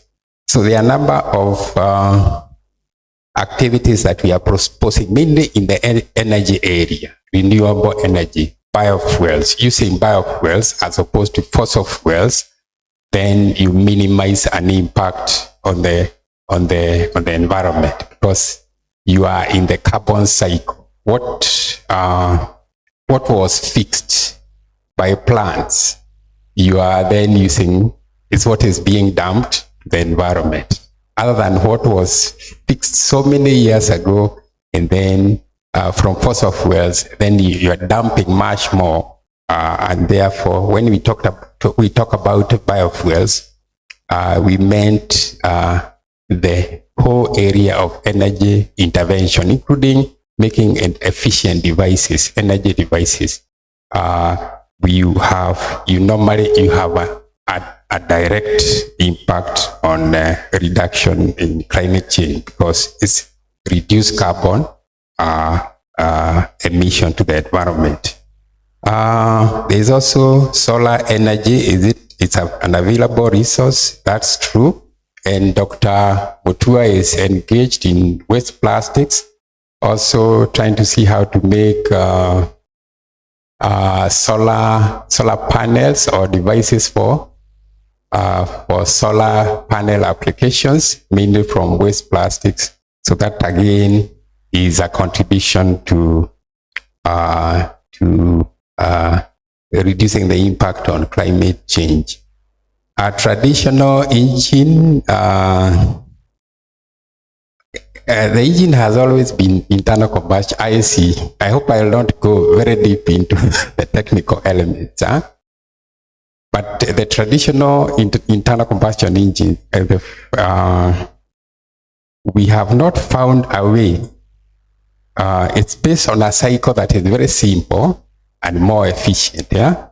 And therefore, what you normally see the cylinders and the pistons doing, we still have not found a way that is much more convenient and more efficient beyond that. And that's why people have been mainly intervening in the fuel, yeah?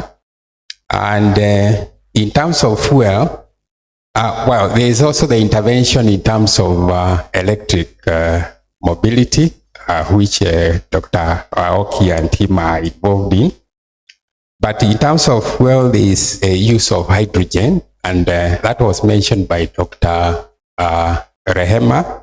So how can we make hydrogen that is much cleaner than maybe obtaining hydrogen from petroleum or maybe coal? How can we extract hydrogen from water and using solar? Yeah, so you end up with cleaner hydrogen, but then the conversion of that hydrogen to energy, again, you need to use an internal combustion engine. So we may not, in the foreseeable future, escape from the traditional concept of internal combustion engine. We can only expect a change, maybe through fuel intervention in terms of fuel. Food processing, I've mentioned that. Industry, academia gap, and somebody observed that JKUAT, we have a way around that. It's not as much as we would want. Yeah, we also learned a lot from eJust. They have quite a deeper involvement with industry, and there are lessons for us to learn. But one way that we have an interaction with the industry is through our attachments. Yeah? Our program, like when I was presenting, you saw we have weeks of attachment. And about 8 weeks after third year, 8 weeks after fourth year. So these students, we normally supervise them, normally visit to supervise and then engage with their industry supervisors. It is from these interactions that we also engage with industry, and sometimes we'll have industries also coming to us. The students themselves, they might identify challenges within the industry, and they also can come and tell us, there was that ball mill there's a ball mill that we have constructed, maybe through research, and we have found an industry that would be interested in utilizing that ball mill, maybe for material processing. Then we start engaging with the industry. Extending position to global, maybe this is Dr. Caro. Yeah, and quality assurance is a good idea. Yeah, with respect to engineering products, we just need to find ways of making products that are attractive to not just within our country, but also beyond. And I think quality assurance, what you mentioned, is very important and is going to be very critical. Extend inventory, include other institutions. I think that is true. We may not have had everyone in the engineering group who was in the crop science agriculture group. So we still have opportunity of extending our collaboration with the people who are in other universities, other institutions, because we believe there is definitely some research that is going on, some capacity building opportunity that we can benefit together. Mobility grant, yeah, it is true. European Union has a grant for mobility, and we are in a number of projects, and Professor Edward will agree with me that a project that we ran from 2013, was it 2013 up to 2019? We had opportunities for staff exchange, and only a very few portion was utilized. And it had flight, we were catering for flight, we were catering for also stipend beyond the salary that somebody would get. So again, these are what we are saying. Can we identify from our various projects, because I'm sure as we are writing proposals, we normally mention an issue and also set aside some funding for exchange. Can we also exploit those ones, because those are low-hanging fruits that we can utilize, in addition maybe to also appealing to our friends, Africa Air, Japan, and JICA, and seeing whether they can also support exchange and mobility. Maybe Professor Kawaze will have a word about that. Capacity building for business, I think these were ideas that were brought across by the chair of council. How can we deploy our intelligence, co-invest with customers? I agree with that, particularly when we reach out to the industries and SMEs as we do our proposals. Funding, I think that is again another challenge, and what we are asking ourselves a way forward. How do we create funding? Industries can set aside, if, like what the chair of council said, industries, once they notice that you have a solution for their challenge, they will definitely invest. They will set aside. The key challenge with possibly the local ones, the local industry. Maybe multinationals may be having, like where the chair of council was working. The local industries do not have an R&D department. Many of them. We might have some with an R&D department, but so many of them do not have. So that's already a gap. So how can we as institutions be the initial R&D for the various private sector? I mean, how do we demonstrate to them the importance of R&D and how it will contribute to competition, overcoming competition? And then we as institutions are the R&D for various industries. That, I believe, is something. But for multinationals, you may find that their R&Ds are in their mother country. That is where all the design is happening. That is where product development, of course, once you do market research and identify there is need to change the packaging, most likely the design will happen in the mother countries, in Europe or in Asia, in the United States. But how can we leverage and demonstrate to particularly the local companies, the startups that come up from our students, how do we become the R&D? So I believe that could be a good way forward for all of us. Thank you, Chair.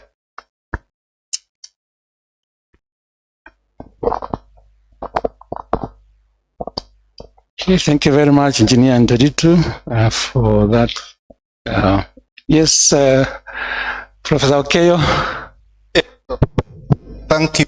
I just wanted to do a follow-up comment on the industry relationship. I think the chair of the council has talked about this, and Professor Nderitu has just also just talked about this. I may share our experience with at Carnegie Mellon University Africa, and I'll also be throwing a few stones. Some of them may land on the industry players. Some of them probably should land on us here. The first one to land on us really is about innovative curriculum design. I think most of our curriculum are fairly strong, but when it comes to the final stage of the curriculum, when we are thinking of projects, we typically have these research projects with the expectation of a paper being published out of it, and all these kind of things. So these are typically individual things that rarely involve collaboration, teamwork. They rarely involve the players out there who may be interested in some of the solutions. What if we also thought of including within our curriculum different pathways, so that for those students who are keen probably on furthering their research work, they can do a research-related track in which they are doing the traditional research project and the thesis and all these kind of things.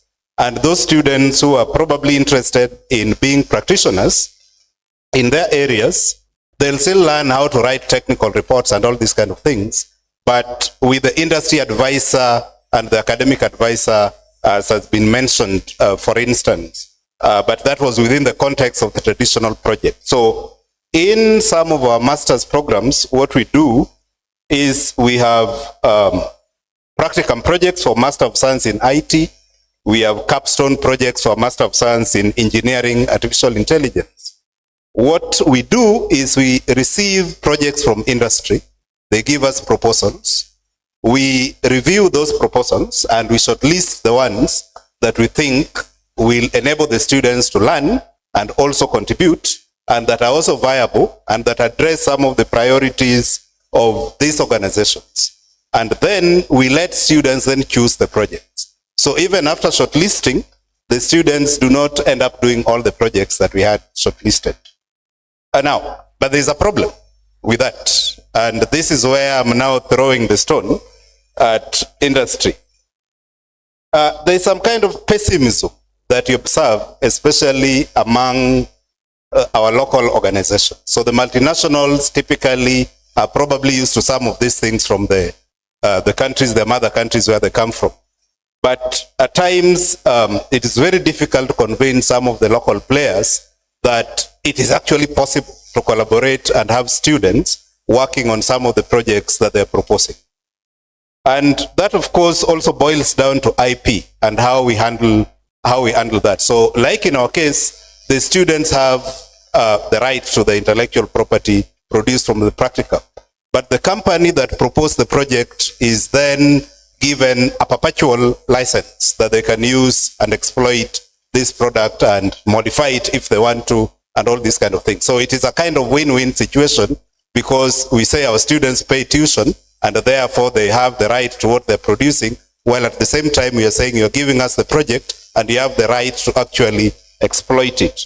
So if we think of innovative and probably flexible curriculum design and include these different pathways, we have an avenue for interacting with our industry players, and which then addresses one of those questions. How do we get industry to participate if they think that we are somewhere on the ivory tower where we do our own things that we dream of, which rot in the shelves, because that is the kind of attitude that has been built over time. So we have to really win their minds. So how do we win their minds? So one way is in the curriculum design, another one is the capacity building also for industry, but from a sensitization awareness perspective, where we try to show them that there are ways of collaborating that are mutually beneficial. And then, for me, that is what mentor. Okay, thank you very much. It's the ivory tower mentality.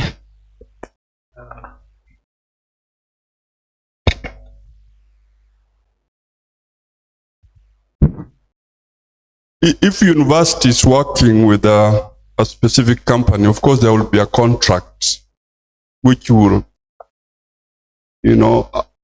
stipulate all the conditions.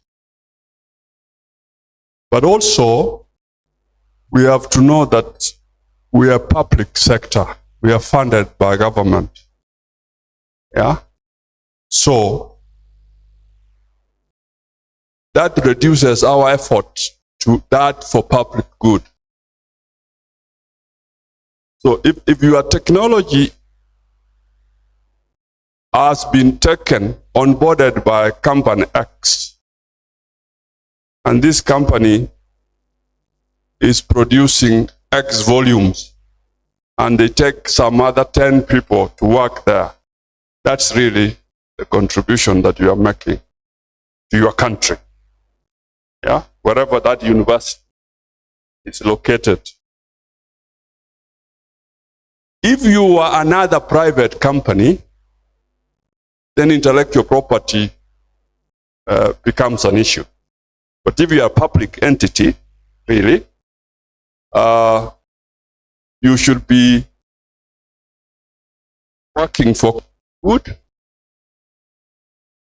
and therefore you might not really pursue the patent direction. For universities, patents at the level of basic research make a lot of sense, because basic research sometimes informs future application or knowledge for its own sake. And if you have some serious basic research discovery, you need credit by patenting. But if you are doing based research, then really the bottom line, we are doing that for common good. We are doing that for the nation, for the entrepreneurs, and we are trying to help our people get jobs, and we are trying to help our companies to pay taxes so that the government can buy medical supplies for our people and so on. So that's why I said that your first customer is the president, because he has made a lot of promises, and he can't, he can't deliver unless you do what you are doing. The other customer is the citizens and entrepreneurs. So if you are the reason 20 young people are working and earning a salary, and the multiplier effect in the African setting, where that person pays fees for the cousin, for the grand cousin, and so on and so forth. Really, that is what you will call transforming the economy. That's what you will call transforming people's lives. So we are doing this for common good, because we are public institutions and we are funded by exchequer, by by people's taxes. Yeah. Then the interest or the benefit is more of this benefit you are delivering, other than your own intellectual property considerations. That is how I read it. But when it comes to basic science, really, take 100% of the benefit, because it's not at a level where it can be converted into a product. Yeah? And the beauty of patenting basic research is you can actually charge royalties to another country which doesn't pay for your salaries.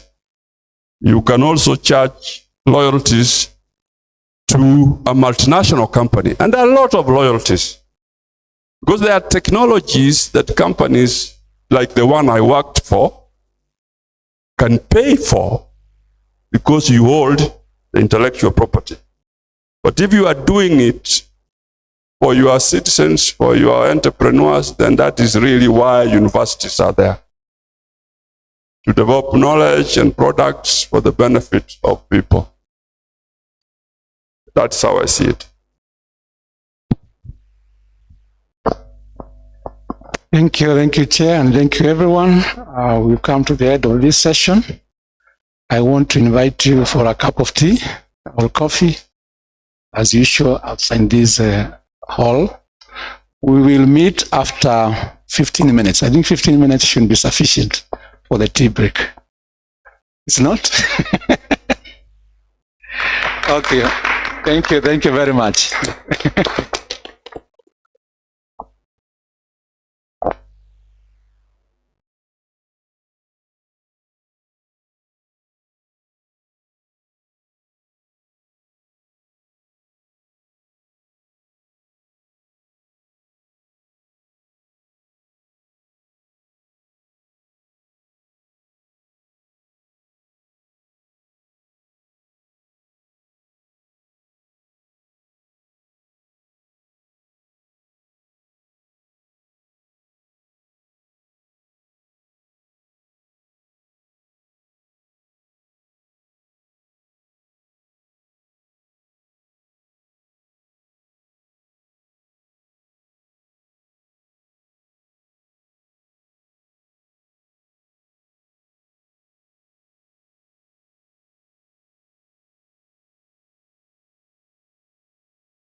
earned the university a much-needed prestige not only in Kenya but in sub-Saharan Africa. JKUAT is, for example, home to the Legume Center of Excellence for Food Nutrition Security, Cassava Virology Lab, EU-funded Food Fortification Lab, and Innovation Prototyping Center, among others. JKUAT is also host to the China-funded Sino-Africa Joint Research Center, which has been at the forefront in advancing biodiversity and conservation in the continent. In addition, JKUAT is home to Africa's only International Maritime Technology Cooperation Center, fronted by International Maritime Organization to champion research in the emerging blue economy. With an enrollment of over 35,000 students, JKUAT is currently repositioning as Africa's leading entrepreneurial university.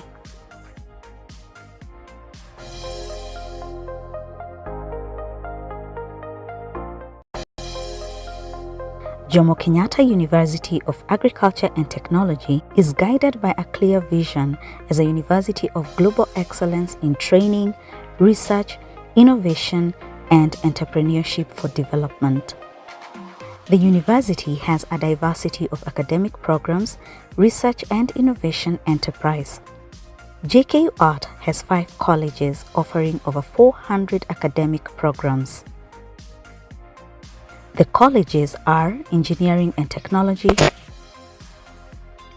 Pure and Applied Sciences, Health Sciences, Agriculture and Natural Sciences. The university has a diversity of academic programs, research and innovation enterprise.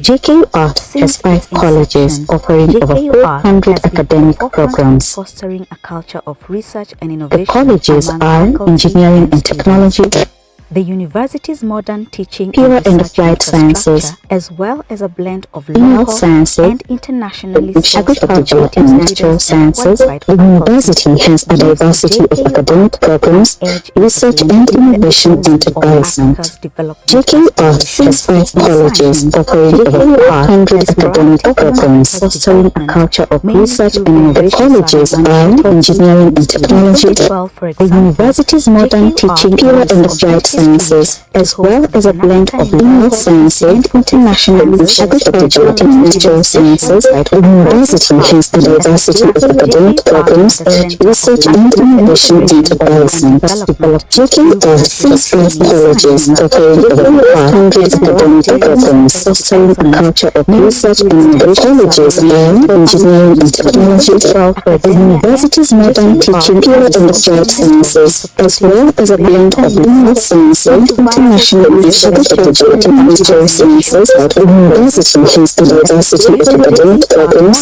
research and innovation enterprise.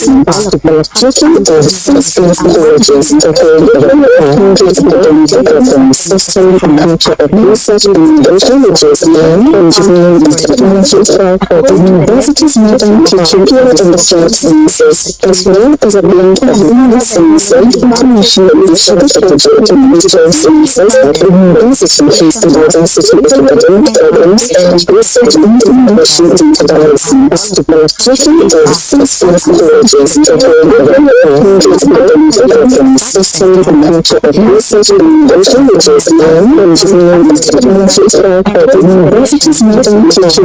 Applied Sciences, as well as a blend of health sciences and international agriculture and natural sciences. The university has a diversity of academic programs, research and innovation enterprise.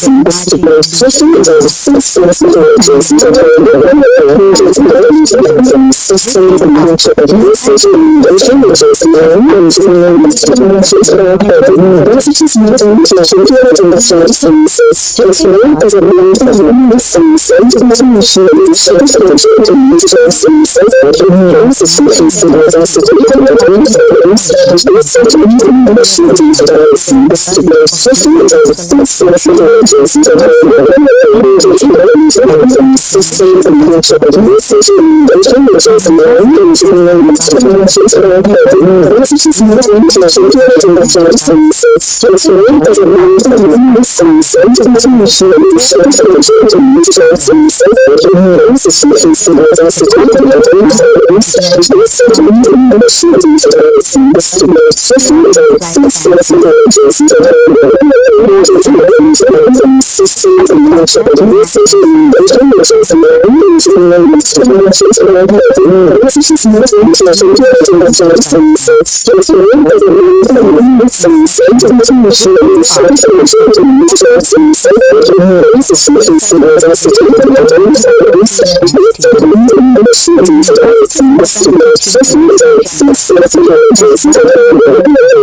Research into viable commercial ventures that are beneficial to society.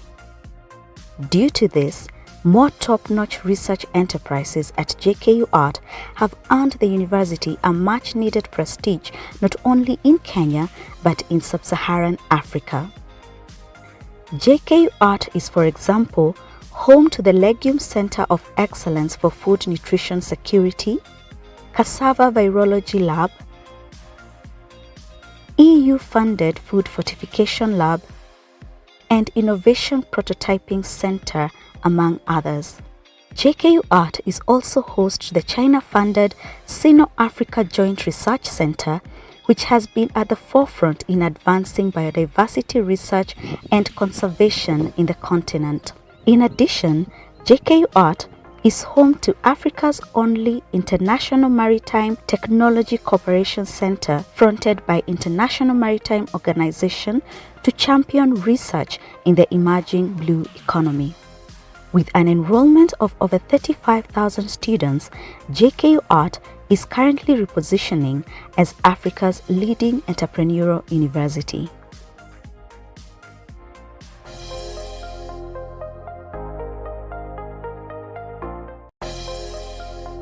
Jomo Kenyatta University of Agriculture and Technology is guided by a clear vision as a university of global excellence in training, research, innovation, and entrepreneurship for development. The university has a diversity of academic programs, research and innovation enterprise. JKUAT has 5 colleges offering over 400 academic programs. The colleges are Engineering and Technology, Pure and Applied Sciences, Health Sciences, Agriculture and Natural Sciences,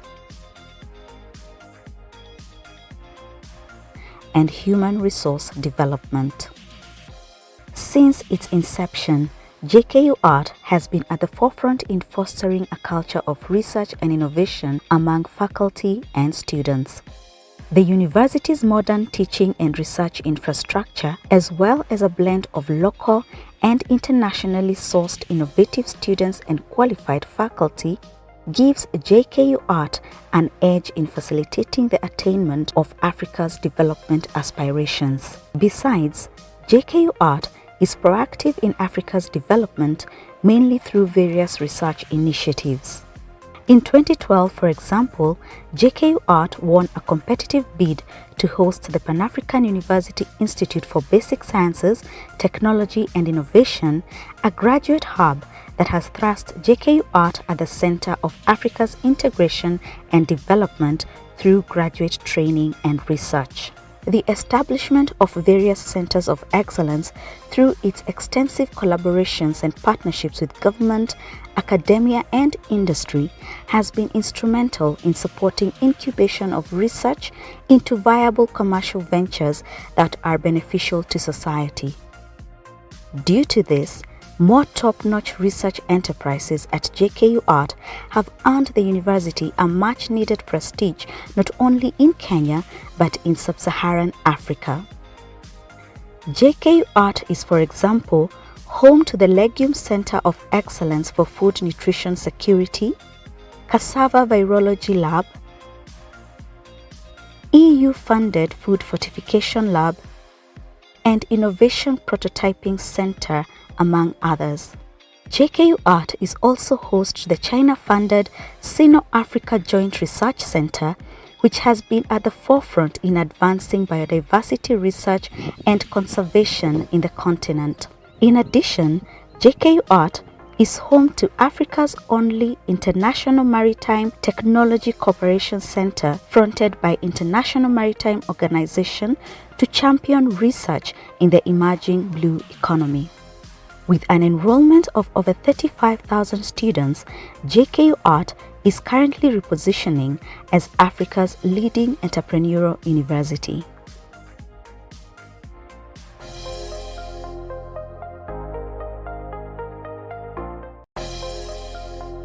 Jomo Kenyatta University of Agriculture and Technology is guided by a clear vision as a university of global excellence in training, research, innovation, and entrepreneurship for development. The university has a diversity of academic programs, research and innovation enterprise. JKUAT has 5 colleges offering over 400 academic programs. The colleges are Engineering and Technology, Pure and Applied Sciences, Health Sciences, Agriculture and Natural Sciences, and Human Resource Development. The Jomo Kenyatta University of Agriculture and Technology invites you to apply for degrees, masters, and PhD programs in the College of Health Sciences, COHES. The college offers competitive, industry-driven programs in the School of Medicine, Nursing, Pharmacy, Biomedical Sciences, and Public Health. The School of Nursing has bachelor's programs tailored for upgrading nursing courses, offering part-time mode of study. The college has state-of-the-art teaching and research infrastructure, offering cutting-edge research output and providing solutions to emerging global challenges in the health sector. The college works in collaboration with research institutions and hospitals such as the Kenya Medical Research Institute and Thika Level 5 Hospital respectively, providing students with a wholesome training experience. Through well-structured and strategic partnerships, students in COHES get relevant exposure, training rounds and internships both locally and internationally. The highly qualified, dedicated and experienced faculty at the college offer a conducive and participatory learning environment and is home to a diverse and vibrant student community. Great stories begin here. You too can start your journey to making your dreams come true by joining JKUAT. Applications are ongoing. To apply online, visit admission.jkuat.ac.ke.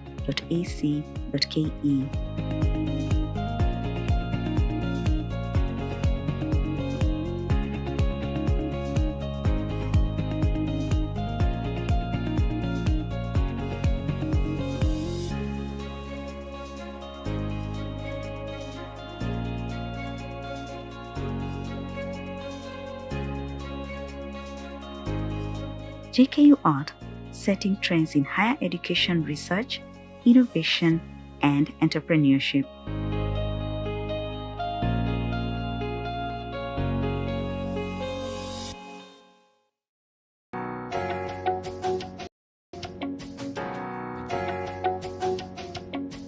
My name is Patrick Kavagi Amaheno, based as technologist at the Department of Horticulture and a research assistant based to the African indigenous vegetables. This is a project that was started long away in 1991 by Professor Mary Abukusa. We had a range of issues that had been raised by farmers, and this was after we disseminated questionnaires to farmers in the western part of this country. And what came out clearly was lack of clean planting materials, that is the seeds for selected African indigenous vegetables. And now we had to collect the seeds of all the African indigenous vegetables that were considered to be priority ones, and then came to do bulking from the university. And then now the same seeds were now sent back to the farmers for them now to start their enterprises.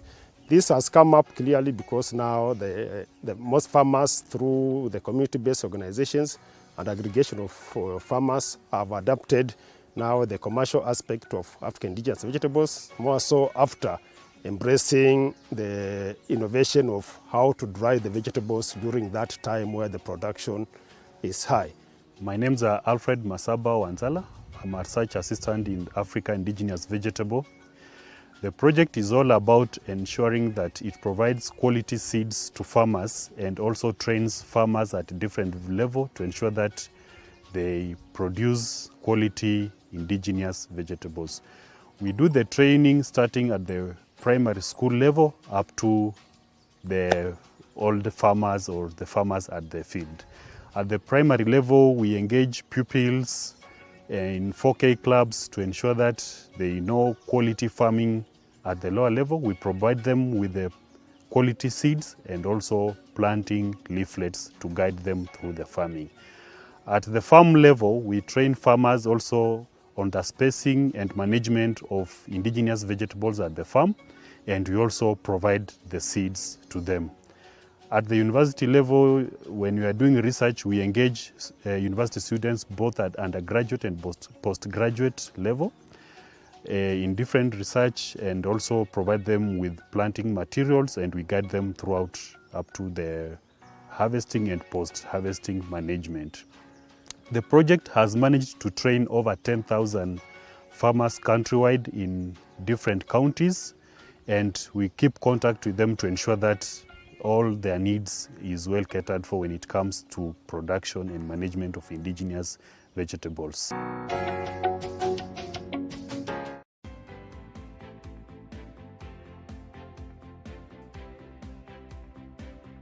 For us, we have to remove the outer part, which is this, which is covering the nut.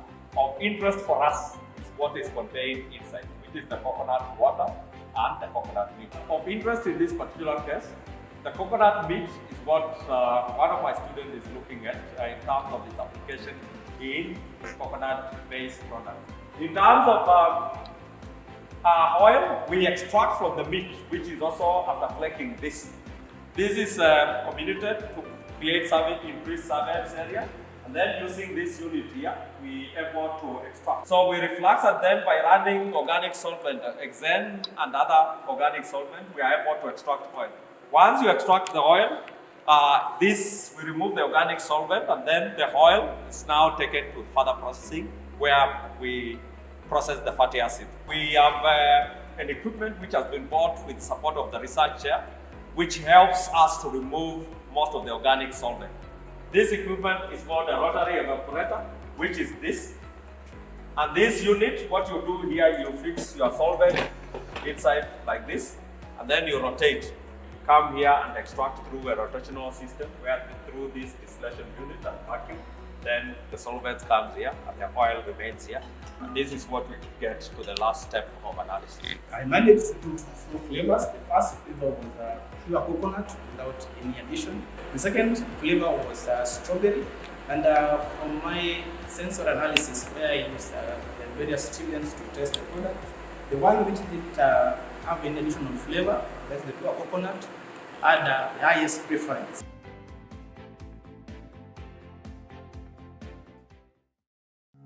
Jomo Kenyatta University of Agriculture and Technology invites you to apply for degrees, masters, and PhD programs in the College of Engineering and Technology, JKUAT.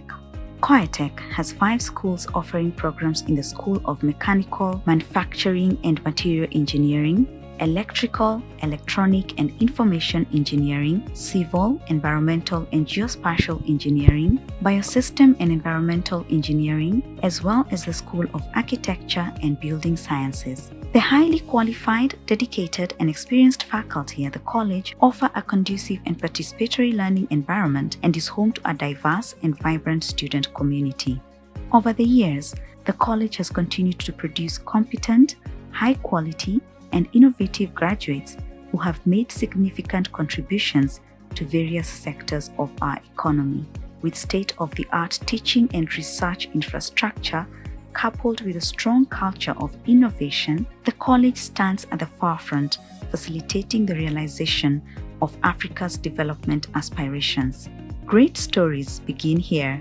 You too can start your journey to making your dreams come true by joining JKUAT.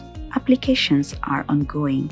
To apply online, visit admission.jkuat.ac.ke.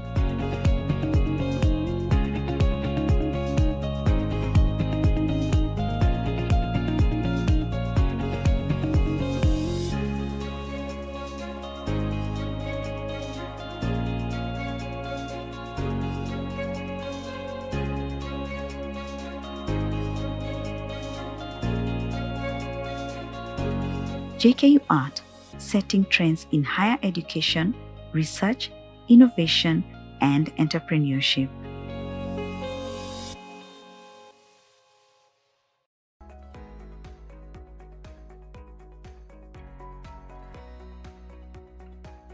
In the biomass and energy stream, our main focus is utilization of biomass.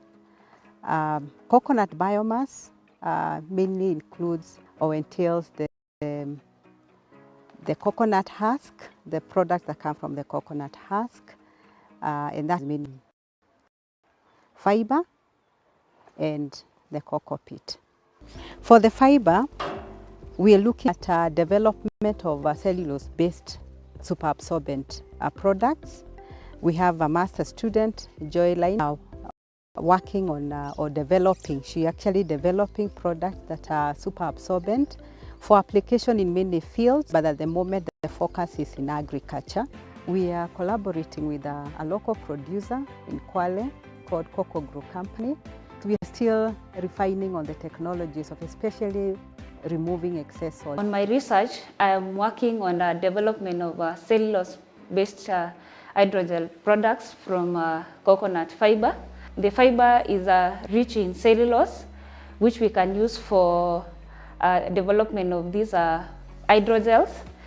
Of importance of these hydrogels is a natural polymer that is degradable.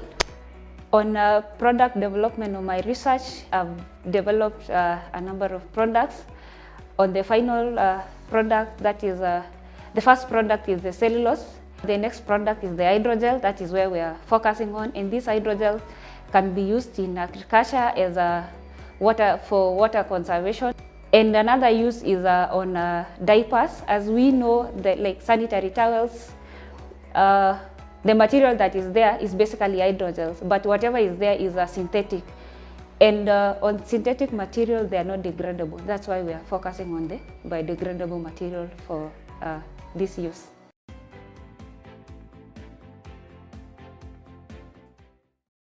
Jomo Kenyatta University of Agriculture and Technology invites you to apply for certificates, diplomas, degrees, masters and PhD programs in the College of Human Resource Development. We are here to equip you for the marketplace. The College of Human Resource Development has 2 schools and 5 departments offering diverse programs in the fields of business, entrepreneurship, procurement and management, as well as communication and development studies. At the JKUAT Center of Professional Studies, we offer CASNEB, HRMPDE, and the KISEP professional courses. Over the years, the college has continued to produce competent and innovative graduates who have made significant contributions to various sectors of our economy. Driven by a strong culture of innovation, the college stands at the forefront of facilitating the realization of Africa's development aspirations. Our highly qualified, dedicated and experienced faculty at the college offer a conducive and participatory learning environment and is home to a diverse and vibrant student community. Great stories begin here. You too can start your journey to making your dream come true by joining JKUAT. Applications are ongoing. To apply online, visit admission.jkuat.ac.ke.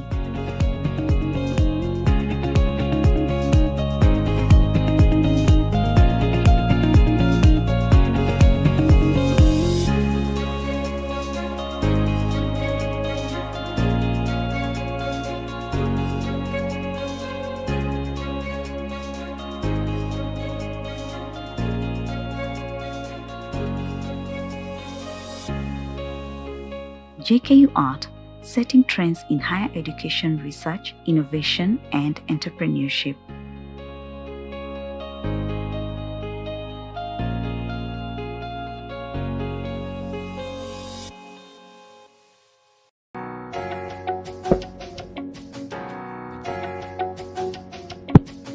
I'm Dr. Cecilia Mweu, a Senior Research Fellow working at the Institute for Biotechnology Research, whereby in the Institute we are doing research on animals, plants and microorganisms, and our main aim is to tap the genetic resource in these different organisms to improve their production so that we can help the farmers to have better yields and even plants which can withstand different harsh conditions like drought and so on. We do have the tissue culture technology, and the tissue culture technology, its main aim is to multiply in mass. Like we have the commercial banana production, whereby we are producing plantlets to farmers. These plantlets have a high figure. They can grow very fast. Within a year, they are ready for harvesting. And also, they are free from diseases, that is from bacteria and fungal. So we give them quality plantlets and in quantity. We also have the coconut, tissue culture coconut project. It's also aimed at producing in mass. We also have the passion fruits. We also have aloe vera. With the coconut, our coconut in cost is diminishing with time. We have some diseases which are clearing the coconut plantations in the coast. So we are also trying to produce coconut plantlets in mass for farmers in the coast region so that they can be able to have enough planting material and be able to continue with their production. When we come to other plants, we have another project on doom palm. Doom palm is a semi-arid plant. It belongs to the coconut family. What we are doing with this plant, we are trying not only to do the mass production, we are trying to screen for genes which can withstand drought and salinity. When we identify these genes, we will be in a position to introduce these genes in other crops like maize and the cereal crops, which are the main food crops for Kenya and also Africa. And then we'll be able to plant these crops. So welcome back. I hope you've enjoyed your tea. We want to do the final, I think, plenary session on the way forward. It shouldn't take us perhaps about 1 hour or so, then we shouldn't be through. I know we've already started the process. Many of you have given your ideas, but we want now to record everything. I think Dr. Ndeda Rehema, you will record for us. Yeah, so that we know what we've agreed on. So I'll be calling upon you people to just give you ideas on the way forward. I know we have talked about various areas of research. I don't know whether there are any areas which we left out. There were many from the two groups, engineering and technology, agriculture and life sciences. They gave their own view on the areas of research. But I heard, like Professor Songa was saying, perhaps we didn't capture climate issues properly. Is there anyone who would want to add something? Is there any area we didn't cover? The possible areas of research?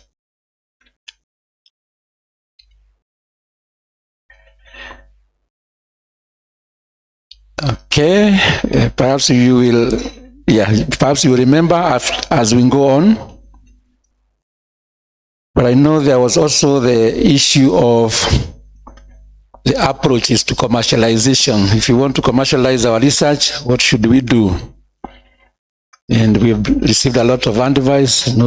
Chair of Council has advised us on how to get in touch with the people who utilize the technologies we develop.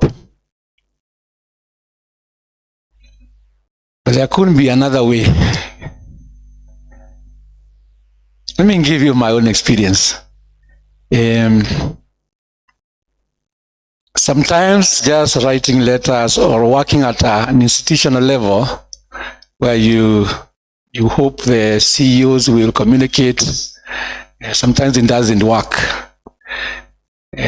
Even with so many good documents and all that, it may not work. We have found that it is always easier when the foot soldiers themselves walk and talk. If there is a person you know who is interested in your area or person in charge of R&D in a certain place, you just talk to them on what you do. If they call you for a meeting, you just attend. Sometimes we are too busy with our research and we forget that we need actually to speak to the people who will utilize that research. It's not easy to meet them. Sometimes they may call you, perhaps they are launching a product. They are not even calling you to discuss these things, but they are launching a product and they call you just to be part of the crowd. This is an opportunity you can take and talk with the people there. Then they will come to know that surely this person has something. Because once you reach there, you now talk about what you do in your institution. And I know, Dr. Kimwele, you have done that very well with some of our telecom companies. And I know whenever they are launching something or they have something, they have to call you because they know you are someone in that space. They know you are a stakeholder. Yeah, so may I hear other comments or discussions?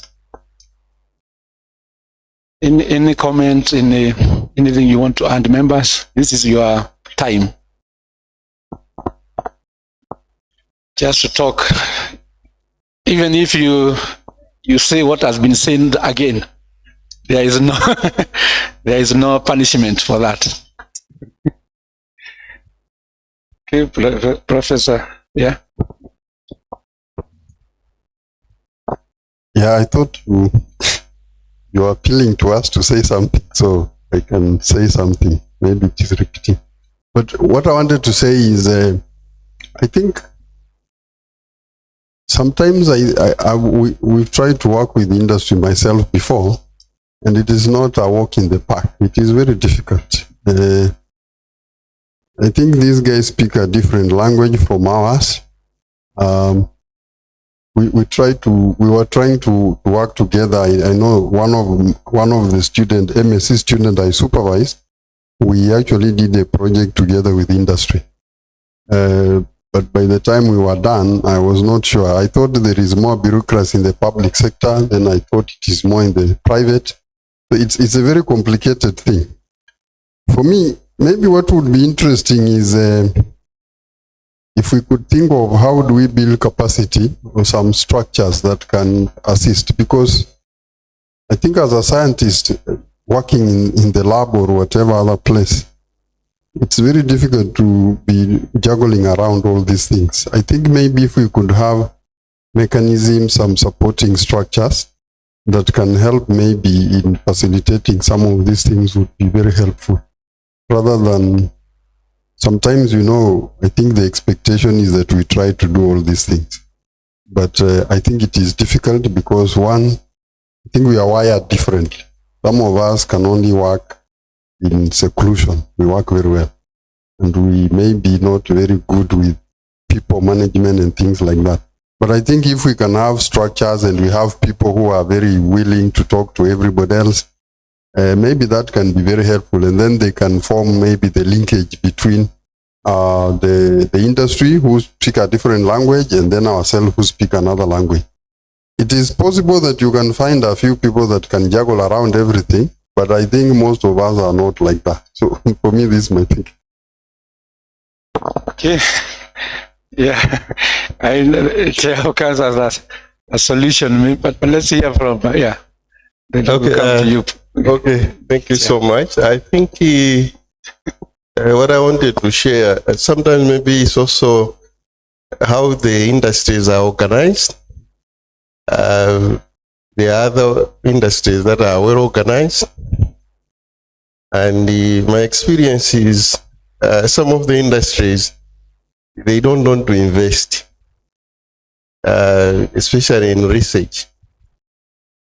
Again, you forgive me because I will be more biased towards my area. The food industries. Most of the food industry, some of them are very small scale. Some of them maybe don't appreciate the value of research. We have come sometimes in a situation where what I have found out is that sometimes people from the industries, they are not patient enough. They want quick answers. I'll give you an example of one company which brought a product. It had a problem.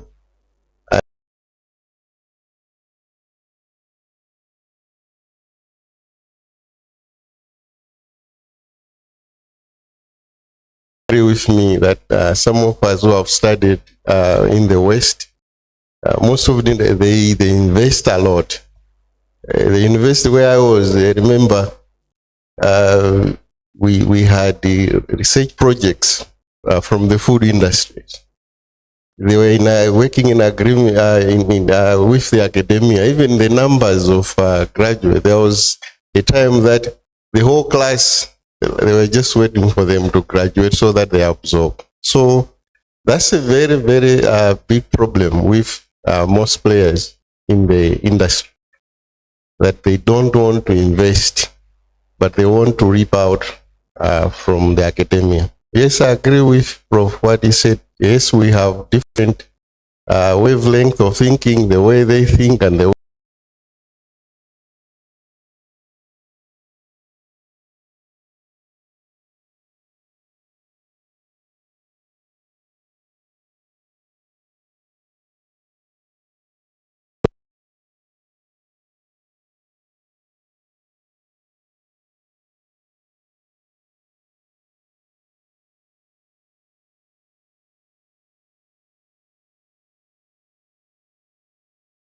the decisions. So maybe these are things that we need to reflect. For colleagues who have a very good working relationship with industry, please utilize them. For some of us who are struggling, we still need to be patient until they see the value of the research. Thank you. Yeah, thank you very much. So are there companies where they think they know everything, know it all? Please. Yeah. So actually, I have worked like more than 15 years in industry, and also now I'm in academia. The major problem, what is the difference between industry and academia is the scale and speed the industry works is very, very fast.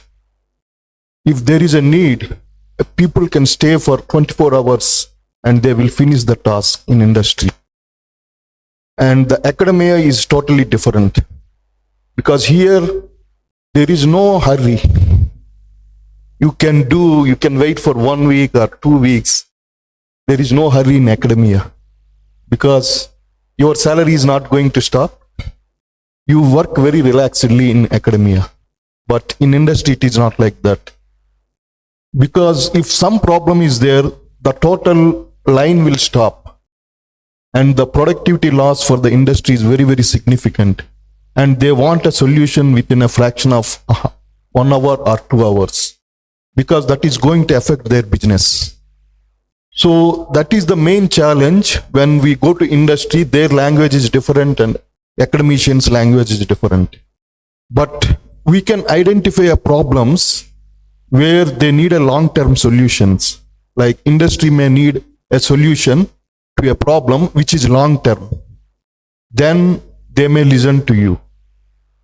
But that is very important. Like if you have experience and what are the serious problems which they need a solution, not in an immediate solution, but it can be a 3 years, like they can sponsor a PhD or a master's student who can work in academia, but he can solve the problem of the industry. So I think this is a most important factor one needs to consider when they are working with an industry. Thank you. Okay, thank you. Thank you very much. So industry is wired completely different.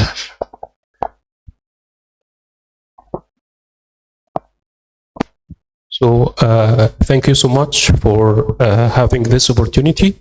And let me briefly share with you the experience from EJUST University on how to be engaged with the industry.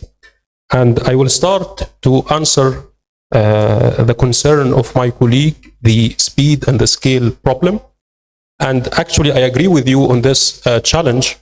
But what we are trying to do to solve this issue, we are trying to divide the problem itself from the industry into subset problems or sub-problems. So there is a proof of concept, then there is a prototype, then there is a product. You cannot apply for a prototype unless you have a proof of concept working.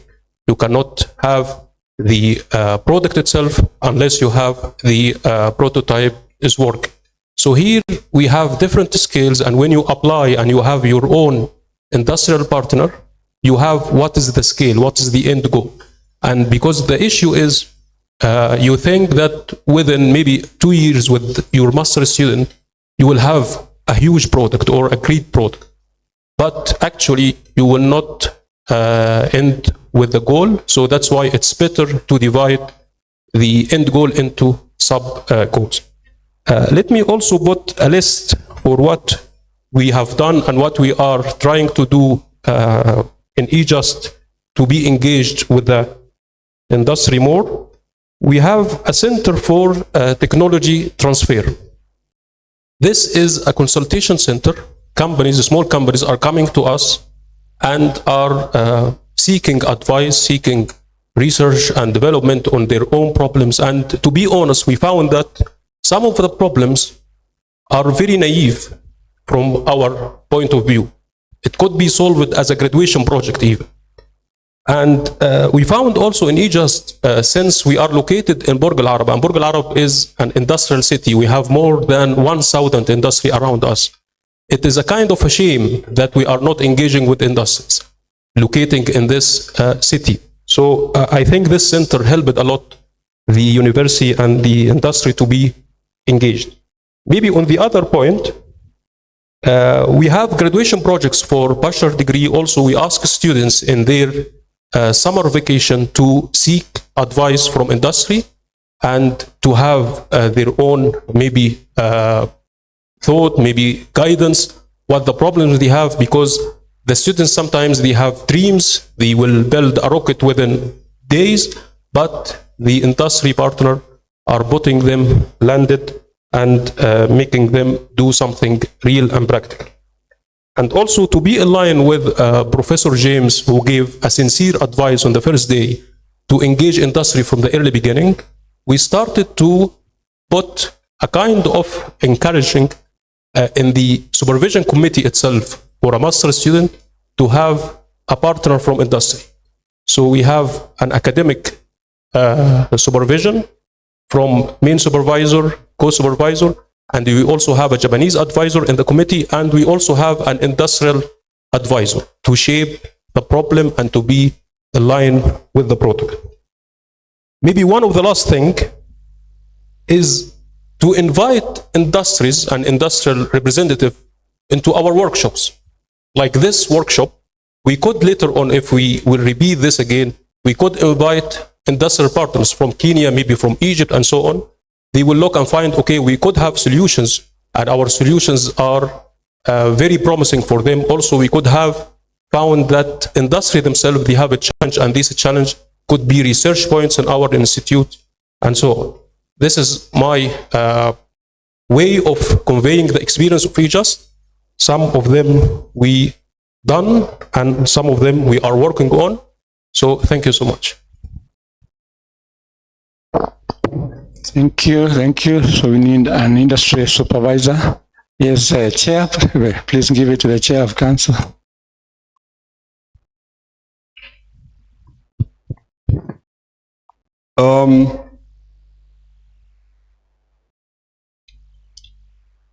We can learn the language of business much more easily than they can learn science. It's like telling them to go back to school, and they do a bachelor's degree and a master's degree and a PhD degree, then you can talk the same language. For you, it's 2 weeks or 2 days or 3 days to learn their language. Speaking their language helps. That's what I alluded to before. Number 2, I think there's no human being that sometimes we are called upon to leave our comfort zones for certain benefits. Yeah? So the comfort zone for a scientist is to be in the laboratory and do his thing. But if you really want to change the world, you must interact with the world. You cannot change the world without interacting with the world. It's not possible. I am a scientist myself. I had my PhD in 1992. That's quite some time, isn't it? I joined private sector as a mature entrant. Very mature person. But I realized I couldn't survive in that environment until I began to learn how they think, how they operate, how they function. And when I did, I was so useful that they didn't want me to leave. Because I had science which they didn't have, and I'd picked their business very quickly. Yeah? I recommend sincerely that we attempt to do that, because it's doable. Number 2, if we want to be impactful, we must run away from routine science, really. Of having a student write a thesis, you mark the thesis, you co-author with the student, and life continues. That way you will not impact the world. You will not. So it's a decision you have to make. And it's a very individual decision. And the decision is, I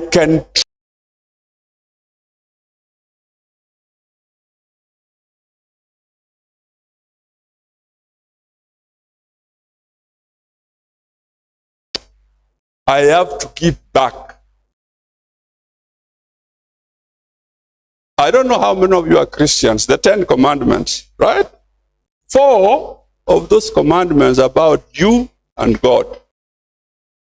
You should not have any other God other than me. I am the only God. And associated commandments. The others is about you and other people.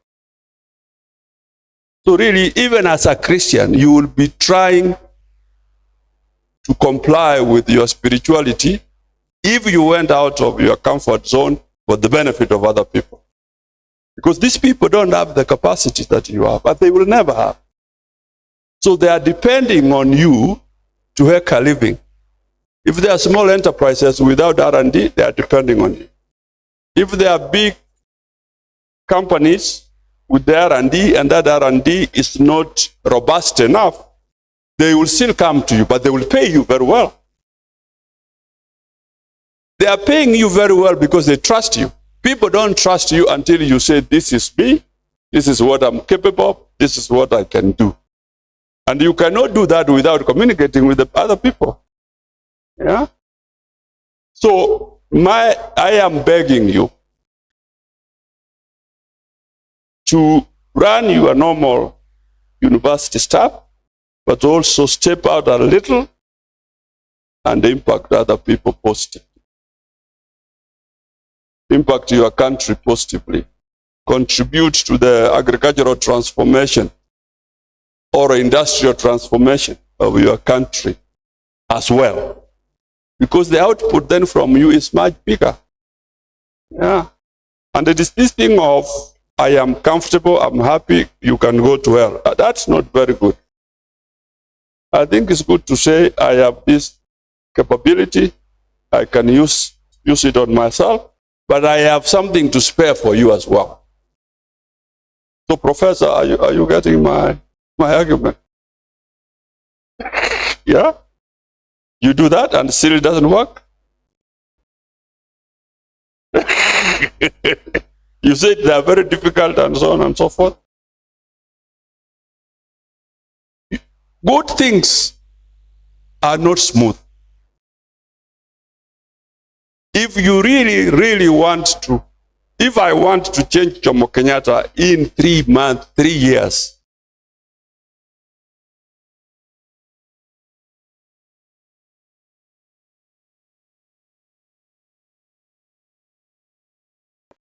you think I will press a button and it happen? People will say, well, we are not interested. People will be, yeah. So it is up to you to use all your people's skills to put your case. If you try hard and it doesn't work, you cannot blame yourself. I tried, at least I tried. Yeah, at least I tried. So for me, like, if I sat here 3 months, 3 years, which is my contract, and I chaired every meeting very well, and the minutes were very good, yeah, and I go home and do my stuff, you think I'll make any impact here? In 3 years? No. I have to get out of my comfort zone and convince Professor that I have something more useful to offer than the current situation. And when this works, it works for me, it works for you. We all will benefit. It works for the university. The university jumps from number 60 in Africa to number 20. Isn't that a good thing? You don't like success. That pride that because I was involved and because I had a good team, of course you need a team. Nobody can work on by himself and succeed. Your team has to work with you. Similarly, industry has to work with you. But industry has to know that working with you is useful for them. Because they are more selfish than you are by far. You know why these guys succeed in business? They are very stingy. They keep every penny. A scientist will, after hard work, will go and buy a friend a glass of wine and enjoy themselves. A businessman will, unless there is a deal, he cannot buy you a glass of wine.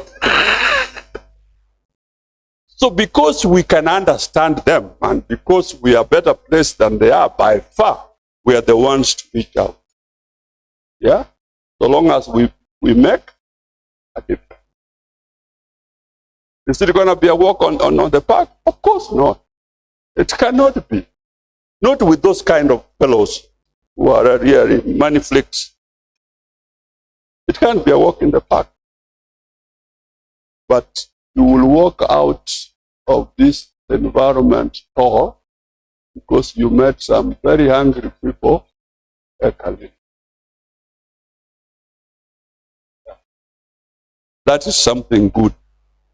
Even when you exit the stage, you will say, at least I changed things for the better. That is my very sincere appeal. And I've made this appeal many, many times. Why? Because I trust you. I know you are capable. Yeah, nobody picks a PhD on the street. Who does? Is there anybody? No. You are wired in a manner that you can process data, you can think, you can do scoping studies, you can say there is a gap here, and I'm going to fix this gap. Not many people can do that. So, for the benefit of those, let's suffer a bit of discomfort and help out. That is really my appeal.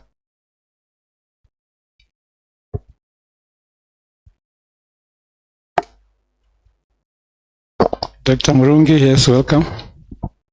Thank you very much, Chair. I just want to make a comment regarding our involvement with the industry and perhaps other collaborators, because what may delay even our interactions and our collaborations is the bureaucracies that we have within our institutions. Like, for instance, my experience, maybe being in Kenya, and I don't know the other countries, is a partner approaches you, but you take the long path of memorandum of understanding, which may take even years. It is stuck at certain joints, then the legal office and all that process. The partner gives up, waiting for an agreement to be arrived at on ways of collaborating. What I've found with some institutions here in Kenya, what they do is they now stopped using the MOUs. They use the collaborative agreements. So even for us as institutions, when we start engaging, perhaps we need to exploit collaborative agreements so that we can start working faster even with the industry. So there is a way perhaps that it will appear in the law, those who are in the legal fraternity will advise so that we can exploit that pathway. Another suggestion that I would perhaps bring up is using the collaborative online international learning at home so that we don't have to exploit mobility because of perhaps limited funding and all that. So we may have even 3 to 6 institutions or even many, and we have an area that we want to learn about. We can prepare perhaps materials, bring in students online and virtually engage one-on-one, virtually at the same time. So we need to maybe agree on what time we will have to meet and interact on a topic where maybe we have students and we learn on a certain topic together at home without mobility, because sometimes you may find funding is not there. So we have internationalization, which has mobility, and there is one without mobility at home. So we can learn from each other. The other thing is the industry wants to see products. So if we are not product driven, we are only in workshops with theoretical work, the industry will never be interested. What I've found with some of the conferences that we organize, that we invite the industry, they ask you, do you have farmers in that conference? If we have no farmers in that conference, the industry is not interested because they want to market their products and they want to see, even if we have a new product, do we have a market for it? So perhaps you need to bring some stakeholders whom the industry can also interact with, especially if you organize a workshop. Thank you. Thank you very much. Very, very fresh ideas. Okay, let me go there, then I'll come to you. Please.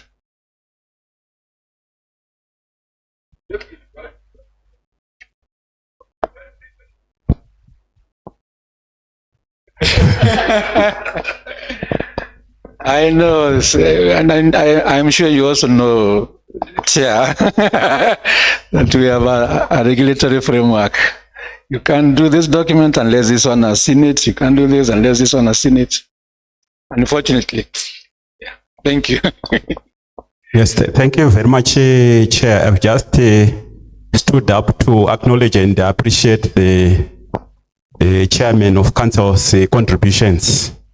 This resonates very well with what Zimbabwe is on, the trajectory that we are on, the path that we are on. And the appeal he is making, that's the appeal that our president is making to universities. He's saying, take your leadership role. Take your leadership role. And he has gone further to give us the mandate to cause industry. And once you cause industry, like myself, I'm in charge of an Investor Zimbabwe company. And for it to function, I cannot recruit an academic. You are bound to fail. No. So what we're trying to do is to rope them in, can be through internship. You take your academics, they go there to learn, they understand the language that the chair is talking about. We are two different entities, and we need to integrate. And I thought this is fundamental. And our strength as a university or as universities is science and technology and innovation. And as a university, we try that. These are the buzzwords we always say. We want to build and strengthen the research, technology, and research, innovation, and industrialization ecosystem. That ecosystem. And it's not easy. It's not an easy that you can do from the lab. And they talk. That's why I had to stand up. I don't talk much normally. I believe in doing or actioning things. This is one thing that is lacking in Africa. I think boldly I can say we talk, but we don't action things. We don't. But now I'm transformed. We look at the impact. What is it? What is the impact that you want? And as a university, even in our strategic planning formulation, we say, what is the outcome in everything that we do? Even our programs, we have to transform. They are all outcome based. What is it that you want out of that? And as you know, so many outputs, you get to so many players. With outputs, you get to your outcome. Then outcomes, the impact. That's the legacy that we want to live as academia. I just thought that it's important that I share with you that as Zimbabwe, we have changed and we are changing. And the focus is on production of goods and services that impact the society, industry, and commerce. Thank you very much. Okay, yeah, thank you very much.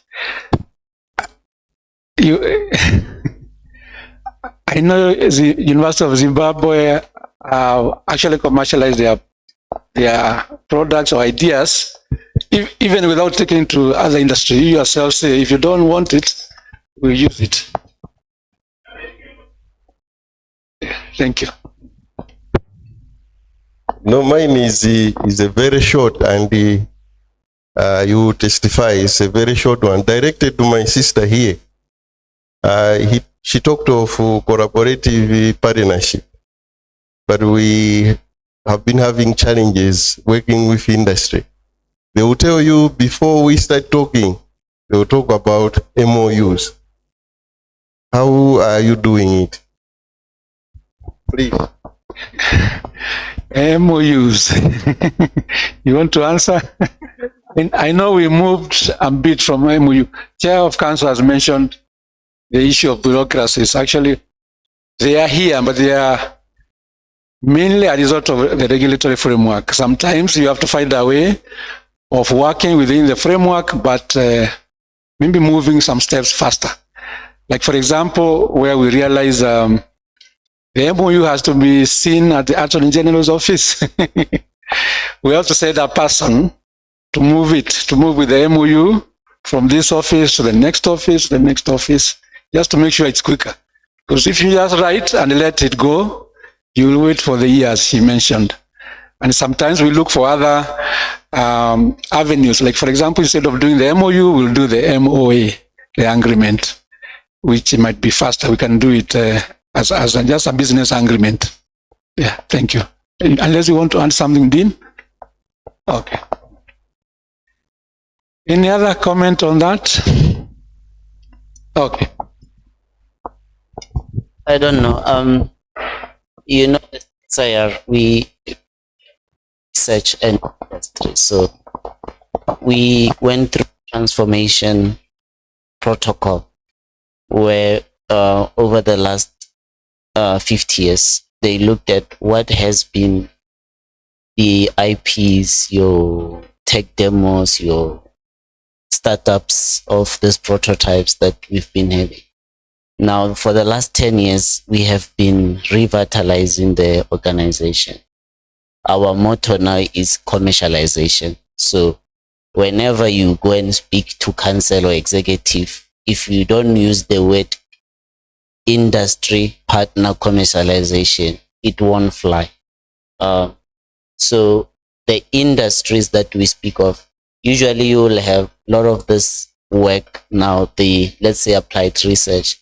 You must always have an industry panel that sits and evaluate your proposals, because these are immediate people that once you start with the research, they are direct line to coaching what they want in 5 years, what they want in 10 years. So that helps. But I think as universities, we might want to look at how we set ourselves. Maybe for every department, we might need to have what we call technical leads, people who just look at the research being done, whether from MSc to PhD or industry projects within department. And the technical lead should be the one that packages these researchers, so when they go to exco meetings, they can highlight to the executive or the council of the universities where are the opportunities to industrialize. But also when there's a point where there's industry day in the universities, these are the technologies that they can showcase to the industries. I think that will facilitate or close the gap between research funding and industrialization strategy. Thank you. Thank you very much. That's a good idea. Technical links to package the information. And as we talk about bureaucracies, do you people have problems with procurement, where where someone from industry is asking for something and your procurement law says you cannot just go to the market and buy it? You cannot buy the components. You must advertise. You must have bids. You must have a committee to look at those. And sometimes they give you weeks. You say you cannot do this before 2 weeks are over. Is it a problem in other places, or it's only here? And how do you overcome it? Yes, please.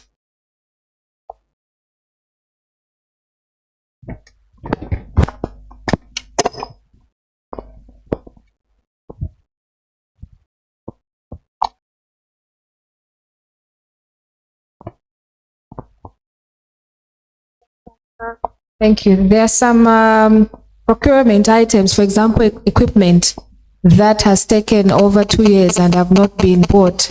And because it was funding from a project, the money had to go back by African Development Bank. Too close to the... So procurement is a big problem, but I think what we're trying to do now is to kind of involve the procurement people in the projects. So if I've got a project, on that team that I'm going to build, I'll have a procurement person sitting on that committee and an accountant, so that they understand what we need. And so when we go to them and say, this is what we need, the gentleman or woman was already sitting on the committee, and so they understand the specification, and they understand. Sometimes if I want to come here and procure a lecturer to come and teach, or to say, they've got certain specialities, they'll tell me, no, let's look somewhere else where it's cheaper. But there's a specific expertise that JKUAT has that I can't find anywhere else. And they'll tell me, no, let's look around, get 2 courts and 3 courts. But they are specialized, areas that you can't find anywhere. So in short, we do have a big problem as Zambia in terms of procurement. And I think it's something that we need to kind of work around. Thank you. Okay, thank you. Any other comment on that or any other issue? Yes. I can add, yes, procurement an issue. Because in our cases, because of the requirements of the regulatory authority. But for issues to do with our companies, because we are creating companies, those ones are separate entities, and it's quite easy. We treat them as companies, and it's helping us a great deal. Thank you very much. Oh, thank you. Actually, we're trying that route, having university companies, hoping we will be exempted from those regulations. Yeah, they allow. Yeah.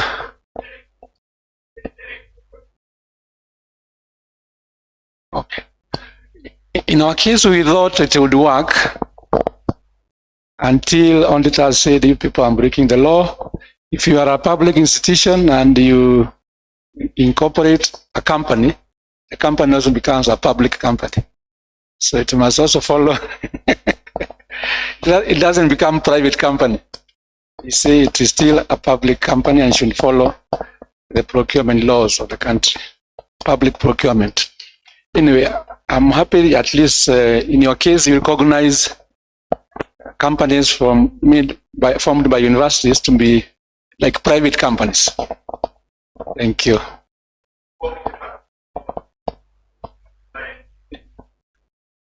Okay. Any other comment?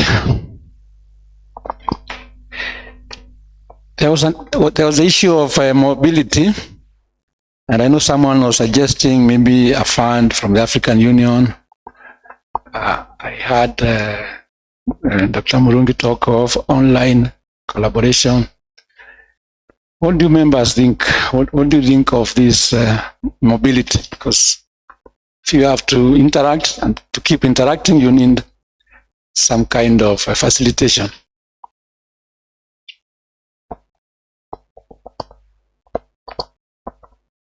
Especially something that is sustainable.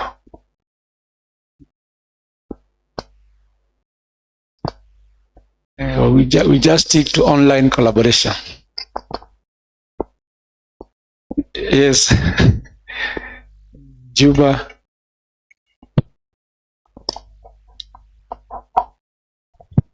Yeah, from Juba, I think they procure staff from other universities is that we try to manage it within our own resources. We try to allocate resources where we need to procure maybe staff in School of Medicine or other schools. We try to cover their cost by ourselves.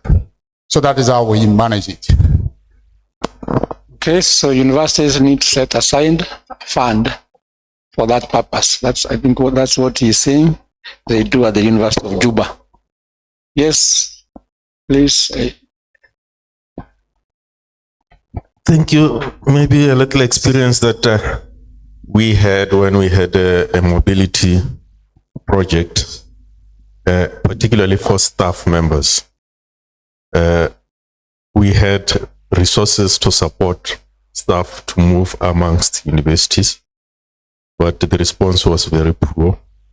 We had to try to even individually try to encourage within our universities colleagues to pick up that opportunity, but there was very poor response.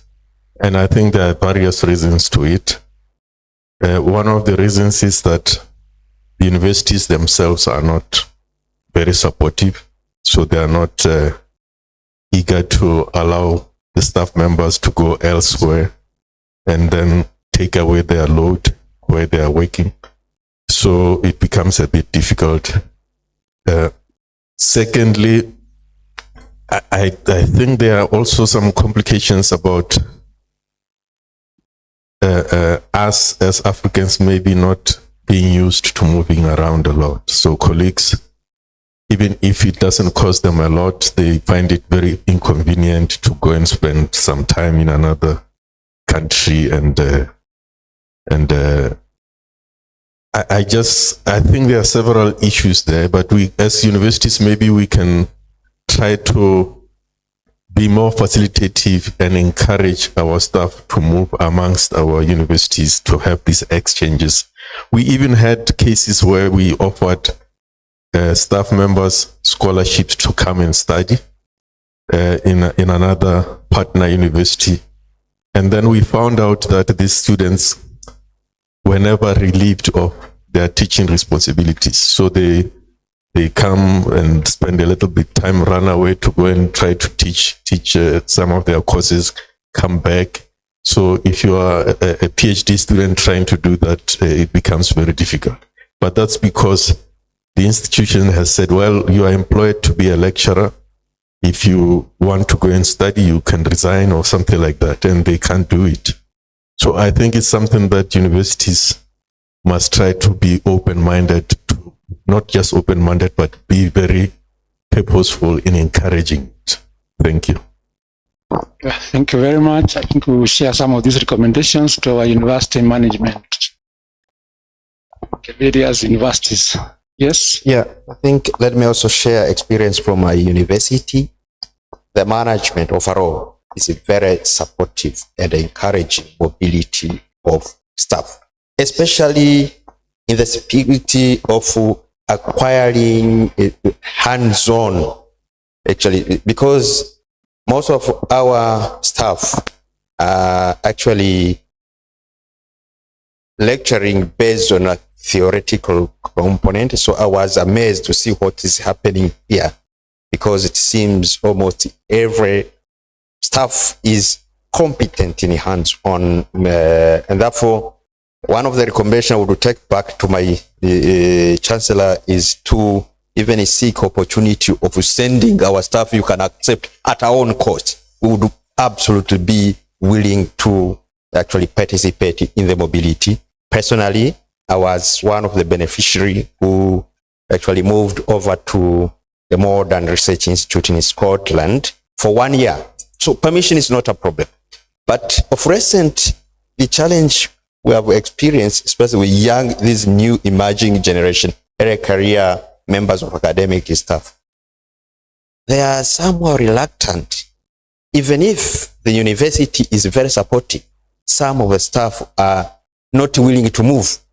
And we are trying to find out the reason why actually we would encourage them to move, and yet they don't want to take that opportunity. We realize there are a lot of, it's a complicated story. Some would be family social issues. They, newly wedded couples wouldn't be like to be away from the family, but others have established some income generating activities over and above academic issues. So you see, somehow we need to have these complete analysis so that to know issues around supporting mobility.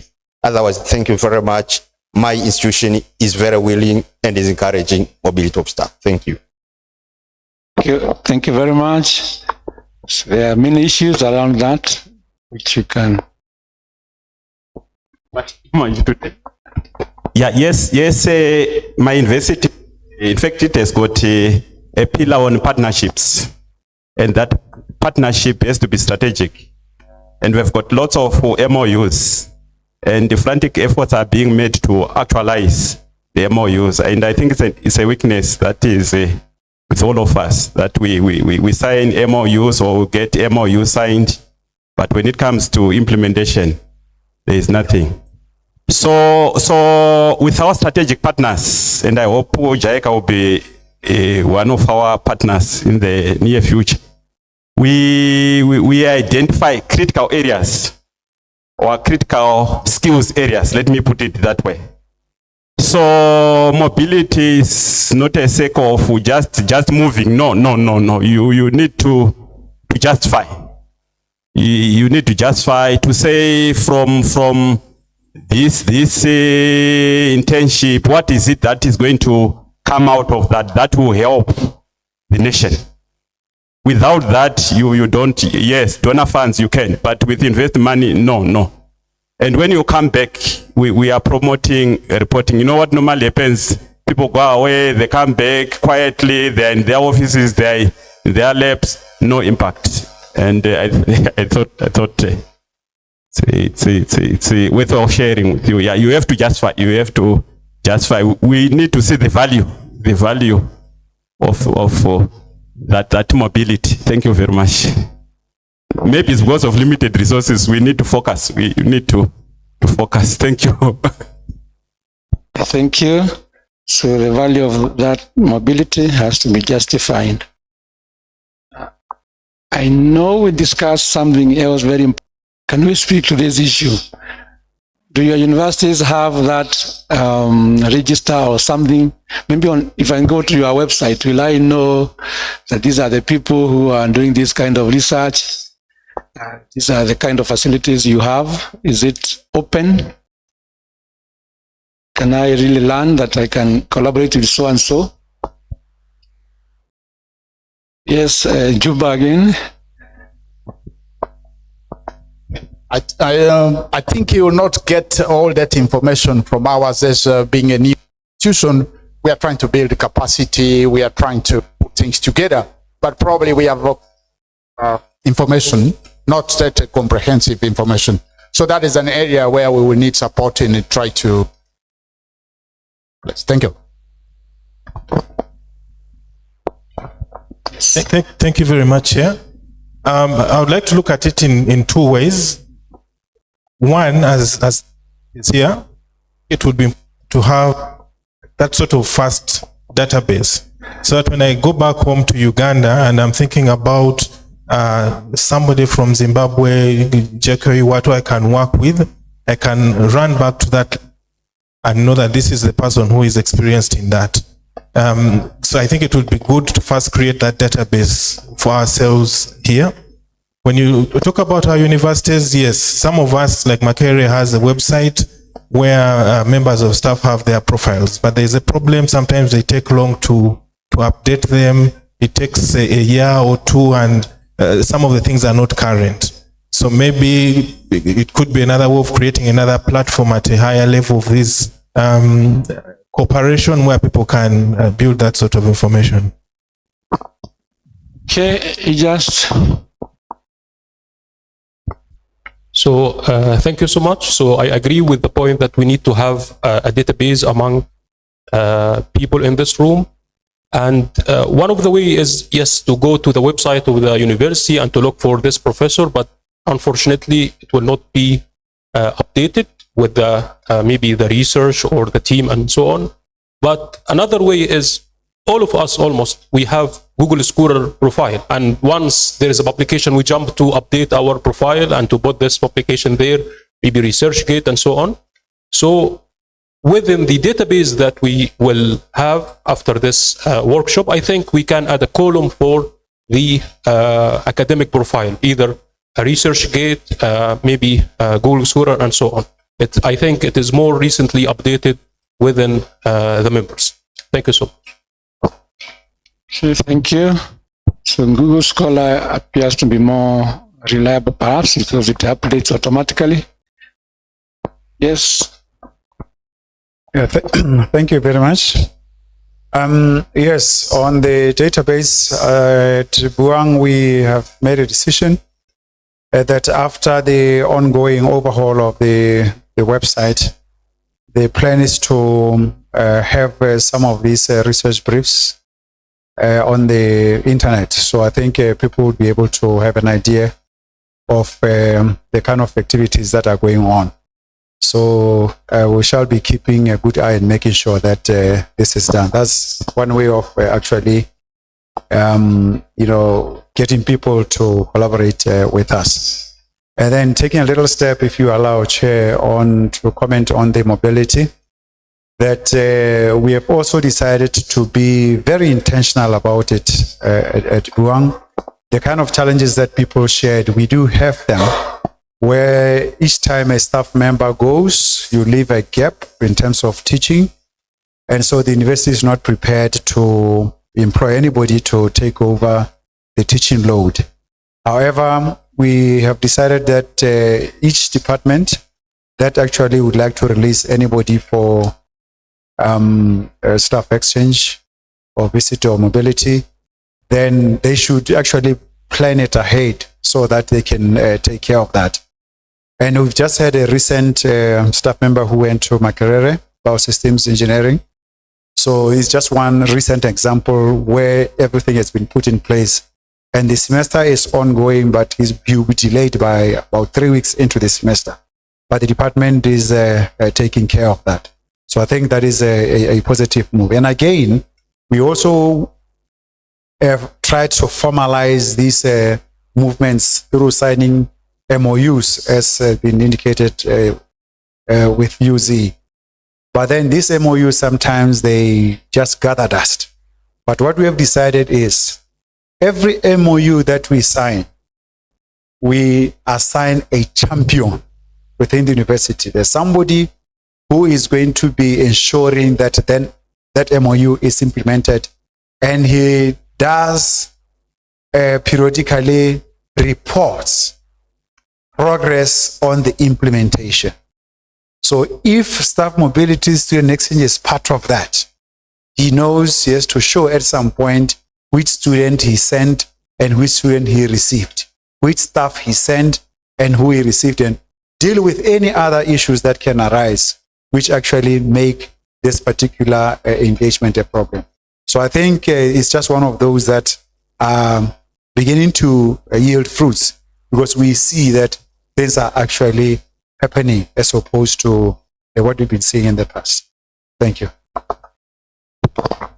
Thank you. Please here, bring it here.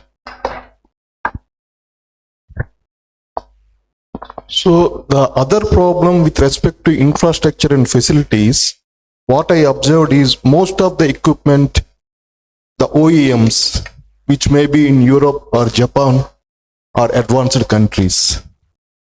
But here in Africa, there is a challenge of local expertise. If your equipment is down, it will be down for months. So it may be like 6 months. Sometimes your research plan is going to hamper. So that is one of the another key issue, because even the equipments we have, still people cannot use effectively sometimes. So this is another challenge, especially, I mean, this side, like people with expertise of maintaining that equipment and attending the problems immediately. Thank you.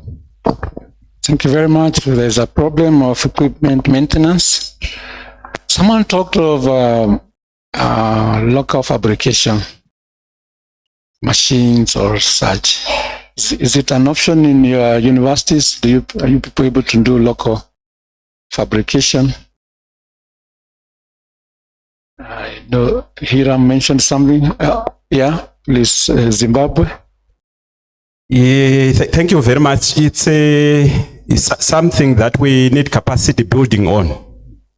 We are not able to make things, to produce machinery, the parts. That capacity we don't have, and we are looking for partners who can assist us with the capacitation of our students, the youth. They go to Japan, they get the training on how to make things. Both like in America, we are importing almost all the machinery, all the parts. When there is a breakdown, it's an issue, you wait long, and yeah, things that's an area that we need capacity building on. Thank you very much. Any other comment on that issue? Yes, just again. Thank you very much. I would like just to highlight on how can we maintain, for example, our machines. We have a unit in EJAS for instrumentation, because we are combining those engineers that they are involved in the university just to fix our stuff. And actually, I am belong to Cairo University as well. And supposedly sometimes we onboarding like magnetic part for them.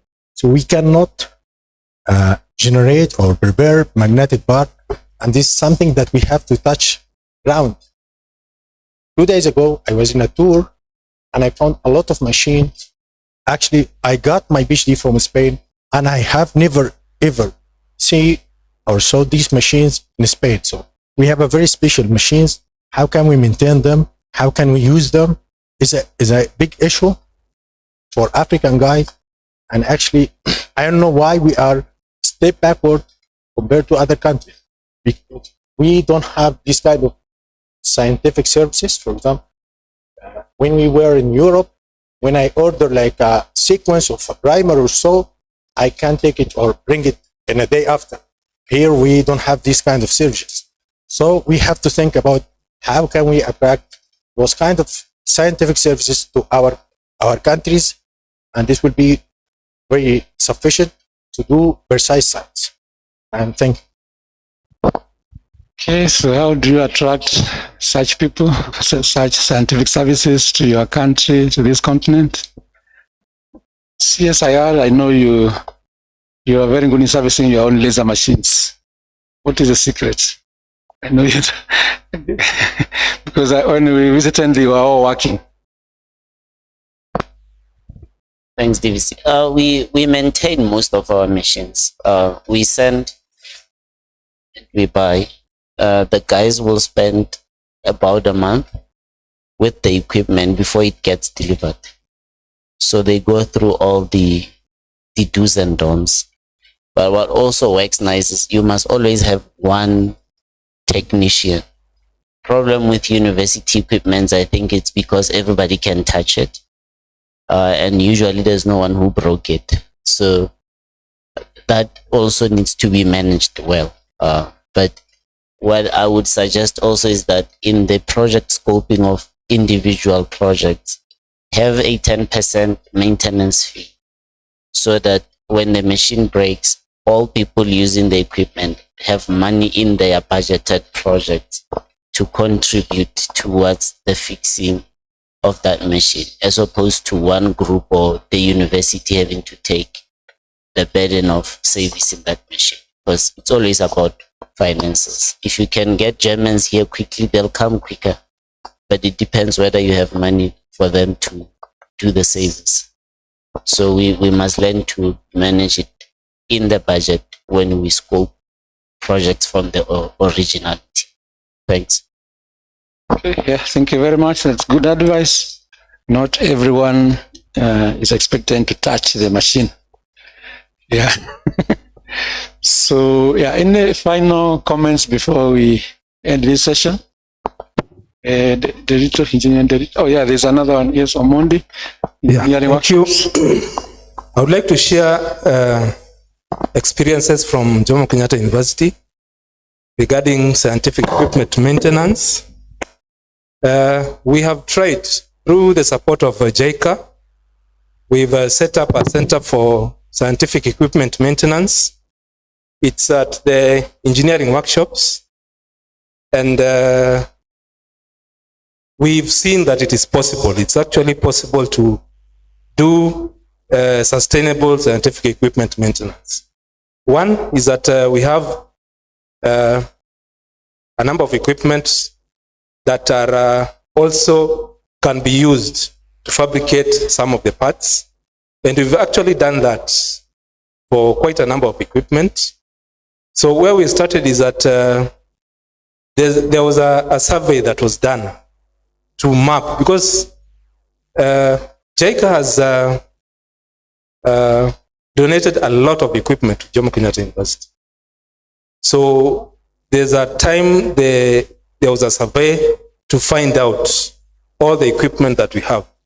How effectively are they being used in teaching and research? So the results were shocking. That it was only around 30% of the equipment available were in use. And the other 70, something had to be done on them. So we took up the challenge went round the university to confirm the status. And actually, we saw that a bigger portion of the 70% were actually not faulty. But because of one or the other reason, they are not in use. A very good example is some of the equipment have batteries that have shelf life. So if you don't look at the battery, then it will start leaking. When it leaks, it will rust. When it rusts, there's no conductivity. So that equipment will be out of use. So that way then we set up, of course, through the support of JICA, we set up a digital system where we are able to map all the equipment within the university. And then now, also the same way we are able to communicate with the departments. If there are any need for repairs, then it is communicated and then feedback is provided, then maintenance is done. So it's actually very possible, but then again, we have challenges. As we've heard from different universities, one of the challenges is that some of the equipment are very, very specific in terms of spare parts. So we may not actually be able to easily fabricate them. Another challenge is that we have shortage of staff. Much as this is a very important exercise for ensuring that the equipment are used, then we have shortage of expertise in specific areas. So if this could be addressed, especially for the university, then I think we'll be way, way ahead. And we are also planning that with the support of the university management, we'll be able to roll this out to other institutions. Because we've realized that this is a very, very big problem. And donors, I'm not sure that they are happy if they donate an equipment and tomorrow they come, they'll find it's not working. It's not a very good idea. Thank you. Okay, so you're talking of a unit, a scientific equipment maintenance unit within a university. Any final comment? Yes, Doritu? I think Dr. Omodi has mentioned about the equipment maintenance, but mainly to say that we need to keep, particularly when you have a centralized system like our workshop, we need to keep inspiring our technologists and technicians, including recruitment, continuous recruitment, so that we have people, you have sufficient numbers of people who are running those machines, and also others who can do the production itself. Yeah, because you may say carry out maintenance of a lathe machine because something broke down, and then the technician is also the same one who is involved in instructing students. So what we used to have within our workshop, Dr. Modi will let you know, we had a production unit where requests from outside, we have a specific place, and the ones that were able to visit the workshops were able to see that section. Requests from outside for fabrication, we have some dedicated technologists. If it is a researcher who have come up with an innovation, they want it actualized in a certain way, a dryer, for example, or a ball mill, like I was mentioning, we had a dedicated set of technologists. Well, challenges have been there. DVC will agree with me. And sometimes when these people again retire, the rate of replacement also takes time because of the support we normally expect from our government. But if you are able to challenge the ones that are there, particularly when an equipment breaks down, try to establish what is the problem. Can you maintain, now this one is not, you are saying it's not, it cannot be used by students, and historically you have known the equipment was in use. So what is this that cannot be done by our technologies? How can we inspire them to do it? And we have done that. I think they have been able recently to revive a number of equipment just by challenging them and demonstrating to them that we can still do it ourselves. These machines can produce the parts that are broken down of themselves. So we don't have to wait and buy from outside. That way, we have been able to revive a number of them. And I know, Dr. Caroline, there are some equipment that we have revived for biotechnology, still within the scientific equipment maintenance. Also, we normally encourage, particularly our engineering students, to come up with something. Yeah, you may do a simulation and prove a concept, but let's go to the next level and demonstrate it in practice. Can it work? And there are normally two benefits that we normally tell them. You'll not only get your master's or your final year graduation certificate, but you have an innovation that you can always stand in front of a potential employer. If it's a master's or a PhD student, you have something you can even pursue a patenting process. So you are killing so many birds with one stone. If you also work with me, I usually tell them, if you work with me, we do simulation, we prove a concept, then we fabricate and show it works. I'll also help you in terms of professional registration. So you have three birds. You not only have a certificate, you can have a patent, like the student who was working in on the door hitch, the hitch, and he was optimizing materials. I told him we are having 3 products out of it. You'll have your certificate in mechatronics, you'll have a patent. He's already pursuing it with the Directorate of Intellectual Property, and he has done all the documentation, and I have also signed his documents for registration as an engineer.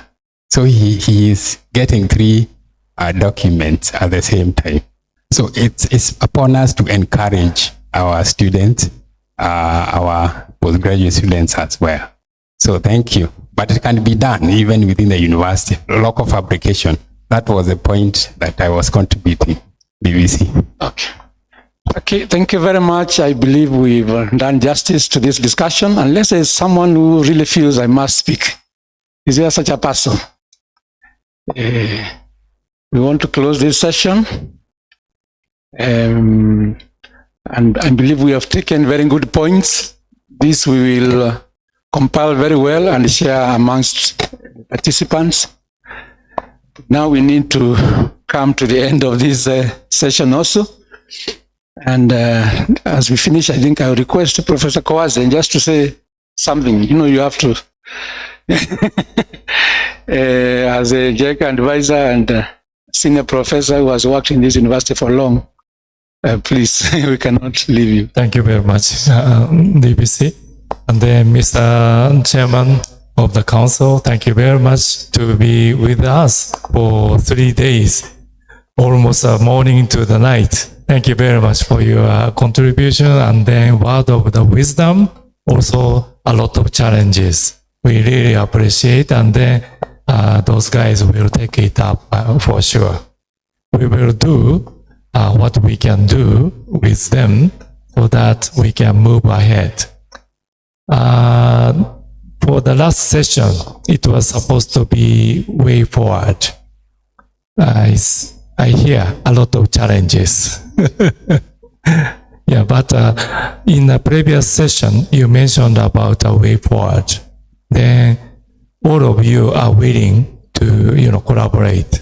So this linkage, program may work well. Okay. Probably the start point, maybe somebody has already indicated you are the one, okay, to start from your own capacity and then from your institution, okay? So let us start something small, then make it bigger, okay? So for that regard, we are going to circulate kind of surveillance for evaluation of this workshop, okay, please reply to us so that we will have the record of your opinion. Okay, so please help us collecting those information. Then, as Deputy Vice Chancellor mentioned, we want to, summarize this session, especially the last two sessions, the discussion session for the technical groups, then also the reporting and the final way forward sessions. Okay. Then, as soon as we complete the editing, okay, we will circulate you. Okay. With your permission, we will print it out. Okay. So this is the beginning of our collaboration. Thank you very much for your contribution.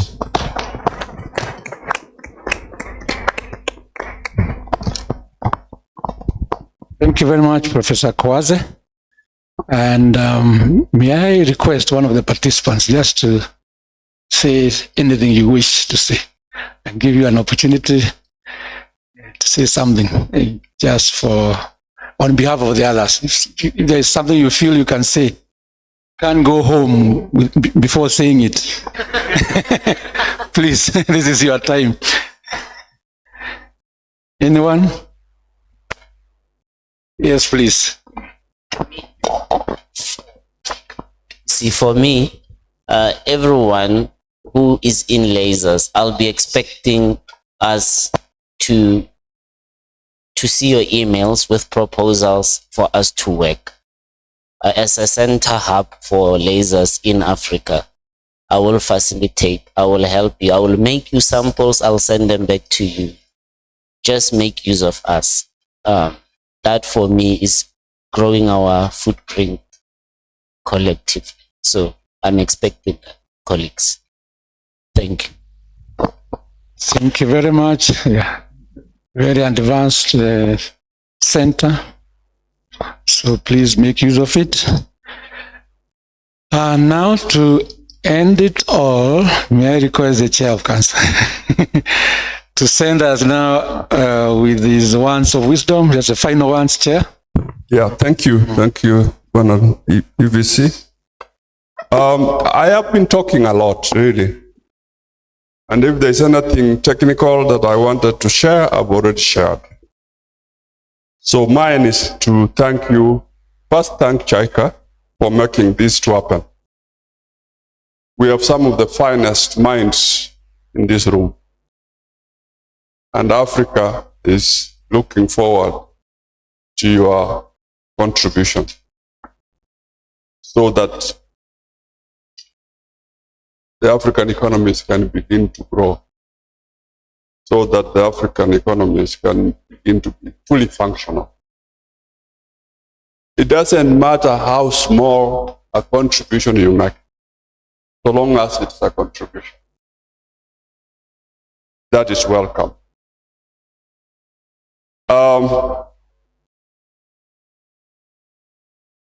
I think success is graced with a lot of challenges.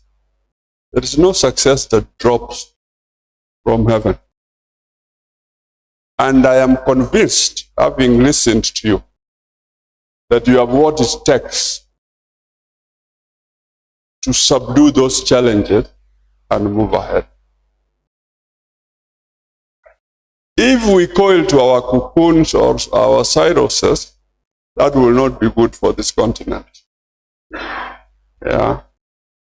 If we expect people from out there to assist Africa, that is not going to succeed, because Africans must fix their own problems. We can get development partners like JICA. These development partners are enablers and facilitators, but they are not going to work for us. The hard work will still be our responsibility. As you go back to your various destinations, I want to pray for journey mercies. Let God protect you and protect the vessels that will carry you to your various destinations. And let also your families be blessed by the same God, because you are here outside the comfort of your families trying to find out solutions for this continent. I really want to thank you for that. When you get home, may God get ahead of you and you discover that your family is even happier and feeling much better than when you left. Yeah. And finally, the first step forward, very important. And my belief and conviction is that this will mark a new chapter. Yeah. Otherwise, this facilitation by JICA will be just a routine thing. We tick a box and it will be live as usual. I am hoping that it will be live and useful.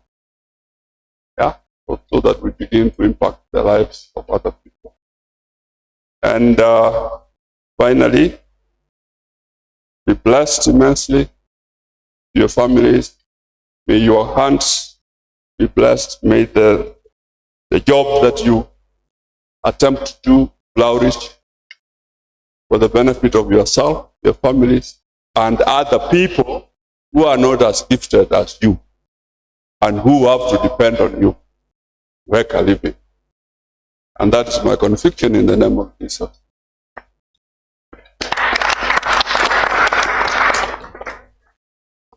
Thank you very much, our Chair of Council.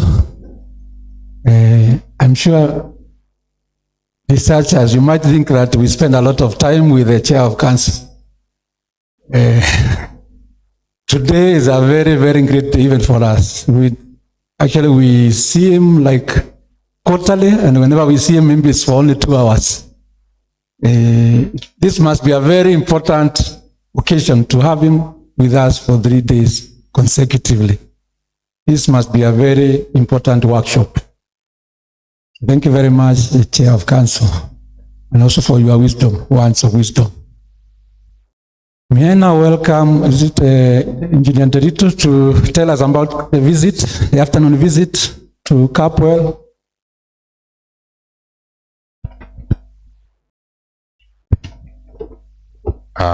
Yes, we have a visit after lunch to Capwell. This is in Thika, I believe. Yeah, so we leave at 1:30. The bus will be available once again at the parking. So once we grab our lunch, we have a chance of visiting one of our industries, which is close by. It's not in the city that will take you a longer distance. Thika is about 10 kilometers, I believe, or less. They are less than 10 kilometers. So in about 15 minutes, you'll be there. And then have a chance of seeing one of our industries. It's one of the industrial hubs of this county. Somebody may have mentioned that we are in Kiambu County. So the Birmingham of Kiambu is is in Thika. So, and we are proud to have an industrial center around here. It used to produce particular components, particularly of pineapple. I believe the company is still around.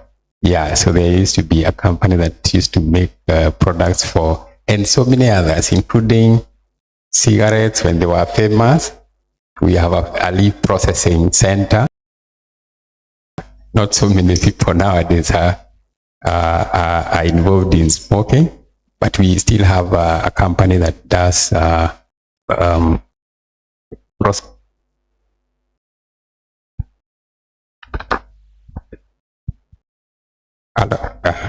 leaf processing within the countries, and they have one of their industries in Thika, including milling of flour and so many other industries that will be, including both extrusion of frames for partitioning and windows. But you'll get a chance of visiting just one of those. So thank you. Let's have a good lunch, and we shall have some. Oh, there's something. Yeah. Okay. Somebody can pray for lunch.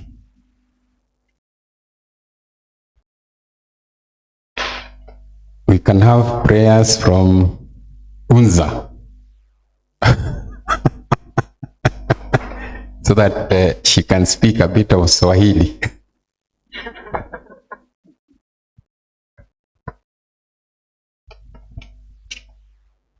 Am I supposed to say karibu to the table? Okay.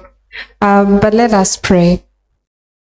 Jehovah God, we are grateful for this moment.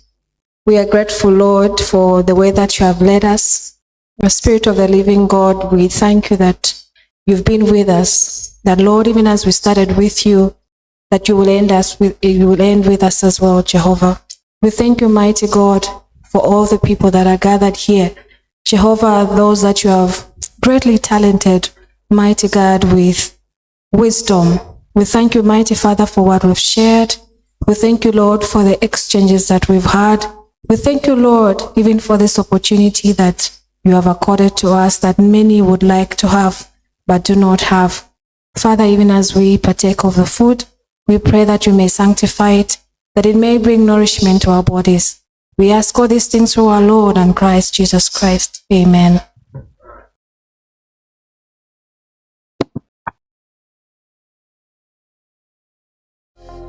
Jomo Kenyatta University of Agriculture and Technology is guided by a clear vision as a university of global excellence in training, research, innovation, and entrepreneurship for development.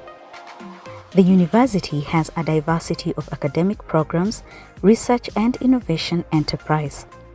JKUAT has 5 colleges offering over 400 academic programs. The colleges are Engineering and Technology,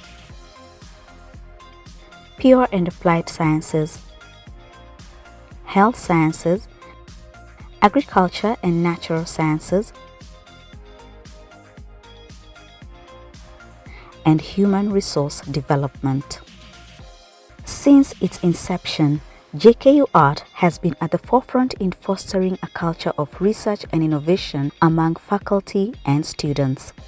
The university's modern teaching and research infrastructure, as well as a blend of local and internationally sourced innovative students and qualified faculty, gives JKUAT an edge in facilitating the attainment of Africa's development aspirations. Besides, JKUAT is proactive in Africa's development mainly through various research initiatives.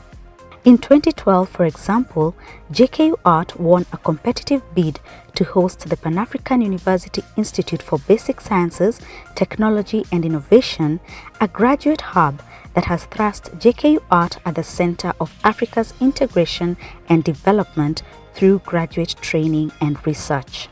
The establishment of various centers of excellence through its extensive collaborations and partnerships with government, academia and industry has been instrumental in supporting incubation of research into viable commercial ventures that are beneficial to society. Due to this, more top-notch research enterprises at JKUAT have earned the university a much-needed prestige not only in Kenya but in sub-Saharan Africa. JKUAT is, for example, home to the Legume Center of Excellence for Food Nutrition Security, Cassava Virology Lab, EU-funded Food Fortification Lab, and Innovation Prototyping Center is home to Africa's only International Maritime Technology Cooperation Center fronted by International Maritime Organization to champion research in the emerging blue economy. With an enrollment of over 35,000 students, JKUAT is currently repositioning as Africa's leading entrepreneurial university.